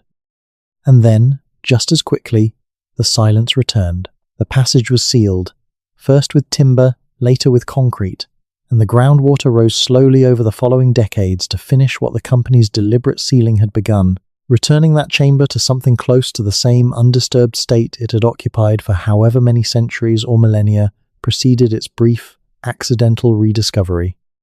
In a sense, Jawamba has now spent more total time in that final modern silence, sealed beneath concrete and rising water, than it spent open to human knowledge and investigation during the brief window between 1891 and the early years of the 20th century, when the company finally closed it away for good. The mystery did not end because it was solved. It ended, in the most practical and final sense available to it, because the world simply moved on. The way the world tends to do with most mysteries, it is not sufficiently motivated to resolve, leaving behind only the patient, careful, partial record that a small handful of people across the following century cared enough to preserve, and leaving the rest of us, tonight, to sit with everything that remains genuinely, permanently unknown. There is a particular comfort, I think, in stories that end this way, stories that do not insist on tying every thread into a neat and satisfying conclusion, because real history, the actual history of this continent and of the countless human lives that have passed across it, rarely offers the clean resolution that fiction so often provides. The 4 miners who stood at that opening in 1891 lived out the remainder of their lives carrying an experience they never fully understood, and in carrying it, in choosing, in their own halting and imperfect ways, to remember it and occasionally share fragments of it with people they trusted, they ensured that some small portion of what they witnessed survived long enough to reach you tonight, more than a century later, drifting towards sleep while their strange, unresolved discovery settles quietly into your own thoughts. One more layer added to the long, accumulated history of a story that may never be fully told, but that, for tonight at least, has been carried just a little further forward, kept alive for one more generation of curious minds willing to sit with its uncertainty rather than demanding it resolve into something simpler than the truth likely ever was. Consider, as we move toward the very last moments of this story, how strange it is that the only reason any of this reaches you at all is because of a chain of small, almost accidental human choices stretching across more than a century, each one fragile, each one easily broken at any point along the way. If the foreman had simply destroyed the worked stone fragment instead of mailing it to a private contact, if that letter had been lost or thrown away rather than tucked, seemingly by accident, into the pages of an unrelated ledger that happened to survive a later fire,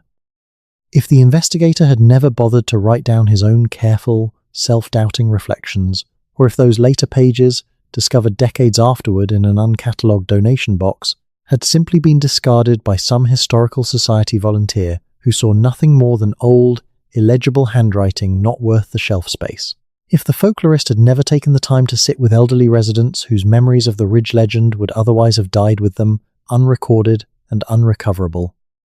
If the modern independent historian had never developed the specific, patient curiosity required to spend a decade chasing down old mine maps and groundwater records for a story that offered him no obvious professional reward beyond the simple satisfaction of understanding something a little more completely than before, each one of these moments represents a point where this story could have simply vanished, joining the countless other scattered, half-documented incidents from across this same general period of American industrial expansion that left behind no trace sufficient for anyone to ever reconstruct what actually happened. The fact that this particular story survived, fragmentary and uncertain as it remains, owes everything to a series of individual people who, for reasons that often had little to do with any grand sense of historical mission, simply chose curiosity over convenience, chose preservation over disposal, chose the quiet, unglamorous work of writing things down and keeping old records over the much easier path of letting an inconvenient mystery simply fade away into the same silence that had already swallowed it once before. This is, in its own way, perhaps the truest lesson this story has to offer, more durable and more broadly applicable than any specific theory about ancient chambers or pre-Columbian civilizations. History survives not because it is important in some abstract, predetermined sense that guarantees its own preservation, but because individual people, scattered across generations, make the small, often unrewarded choice to remember, to record, to ask one more question before letting a thread go entirely. The 4 miners who made the original discovery in 1891 could not have known that their brief, frightening experience underground would eventually reach listeners more than 130 years later, carried forward through exactly this kind of fragile, accumulated chain of individual care. And yet, here we are, tonight, still thinking about that small circle of lamplight pushing against an ancient darkness, still wondering, the same way the investigator himself wondered in his own careful private notes, exactly what those four exhausted men had actually found, waiting for them, in the depths of that Pennsylvania hillside. Perhaps that is enough for tonight. Perhaps the wondering itself, carried gently and without urgency toward whatever conclusions you find most reasonable, is the appropriate place to leave this story resting, at least until sleep finally arrives and carries your own thoughts somewhere else entirely, somewhere quieter, somewhere this particular chamber of buried American history can simply settle into the same patient, undisturbed darkness it has occupied for most of its long, largely unknown existence, waiting, perhaps, for whatever the future eventually decides to do with whatever still remains of it. If you have stayed with this story this far into the night, drifting somewhere between full wakefulness and the soft edges of sleep, I would love to know where you are listening from right now and what time it happens to be where you are.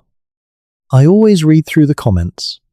and there is something quietly remarkable about realizing how many different places, how many different time zones, are connected by this same slow telling at this exact moment. Someone in the eastern United States, perhaps not far from the very hills this story describes, someone across the ocean in Europe where the morning may already be breaking, someone on the other side of the world where the afternoon sun is still high.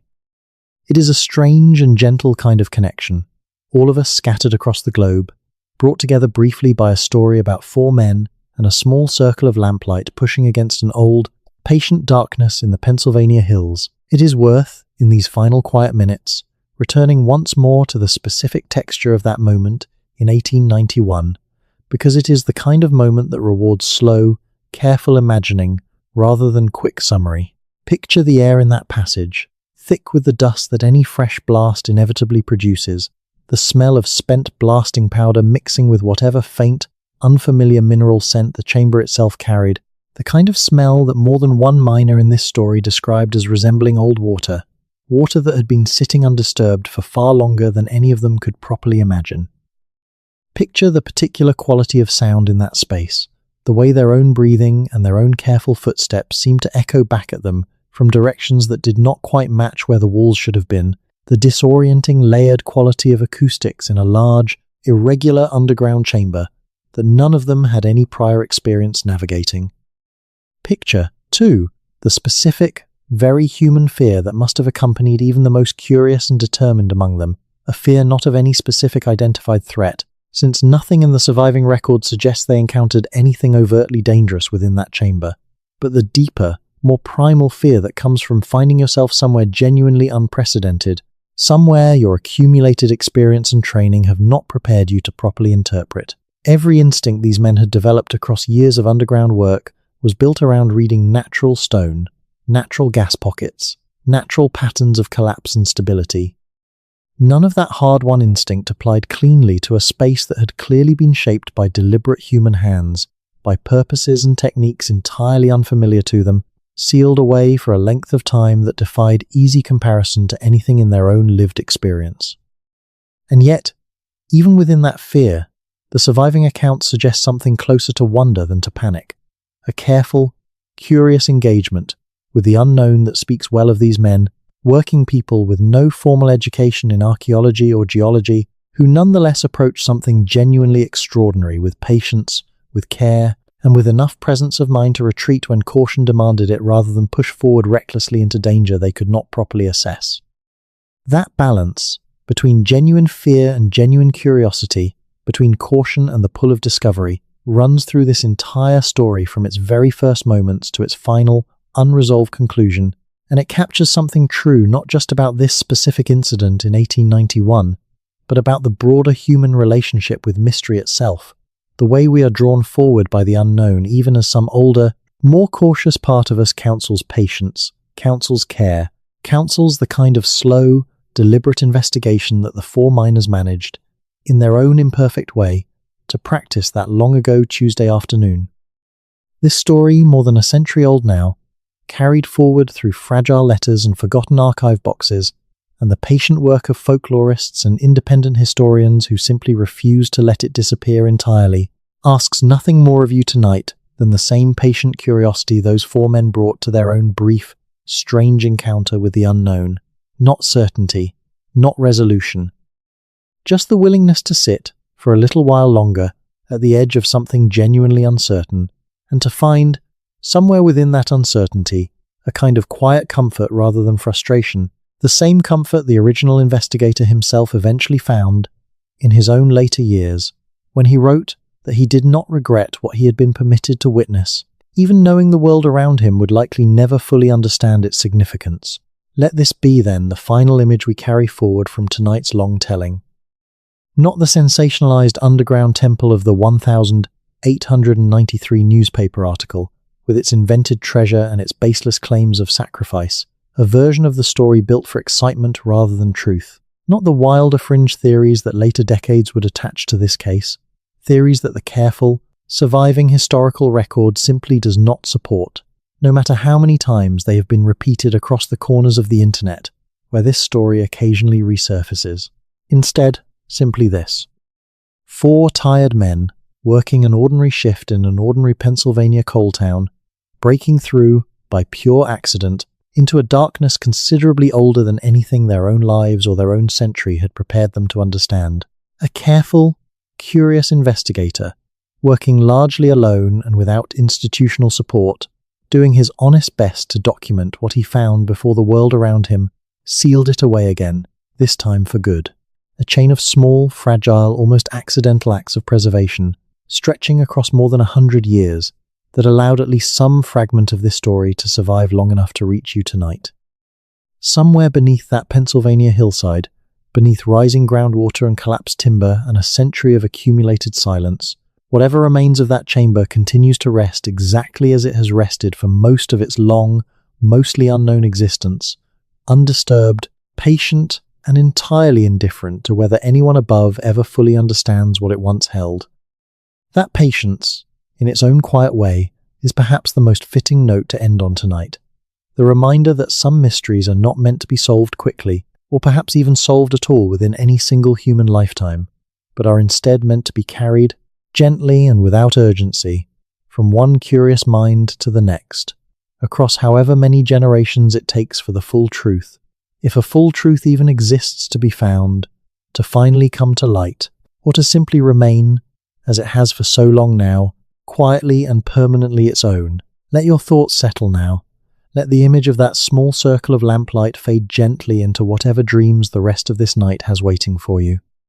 The story has been told as carefully and as honestly as the surviving evidence allows, and whatever you choose to believe about what those 4 miners actually found in 1891, the simple, accumulated fact of their experience, preserved against considerable odds across more than a century of silence, indifference, and slow institutional forgetting, is itself a kind of quiet testament to how much of this continent's deeper history still waits beneath our feet, patient, undisturbed, and entirely capable of surprising us again whenever the ground next happens to give way.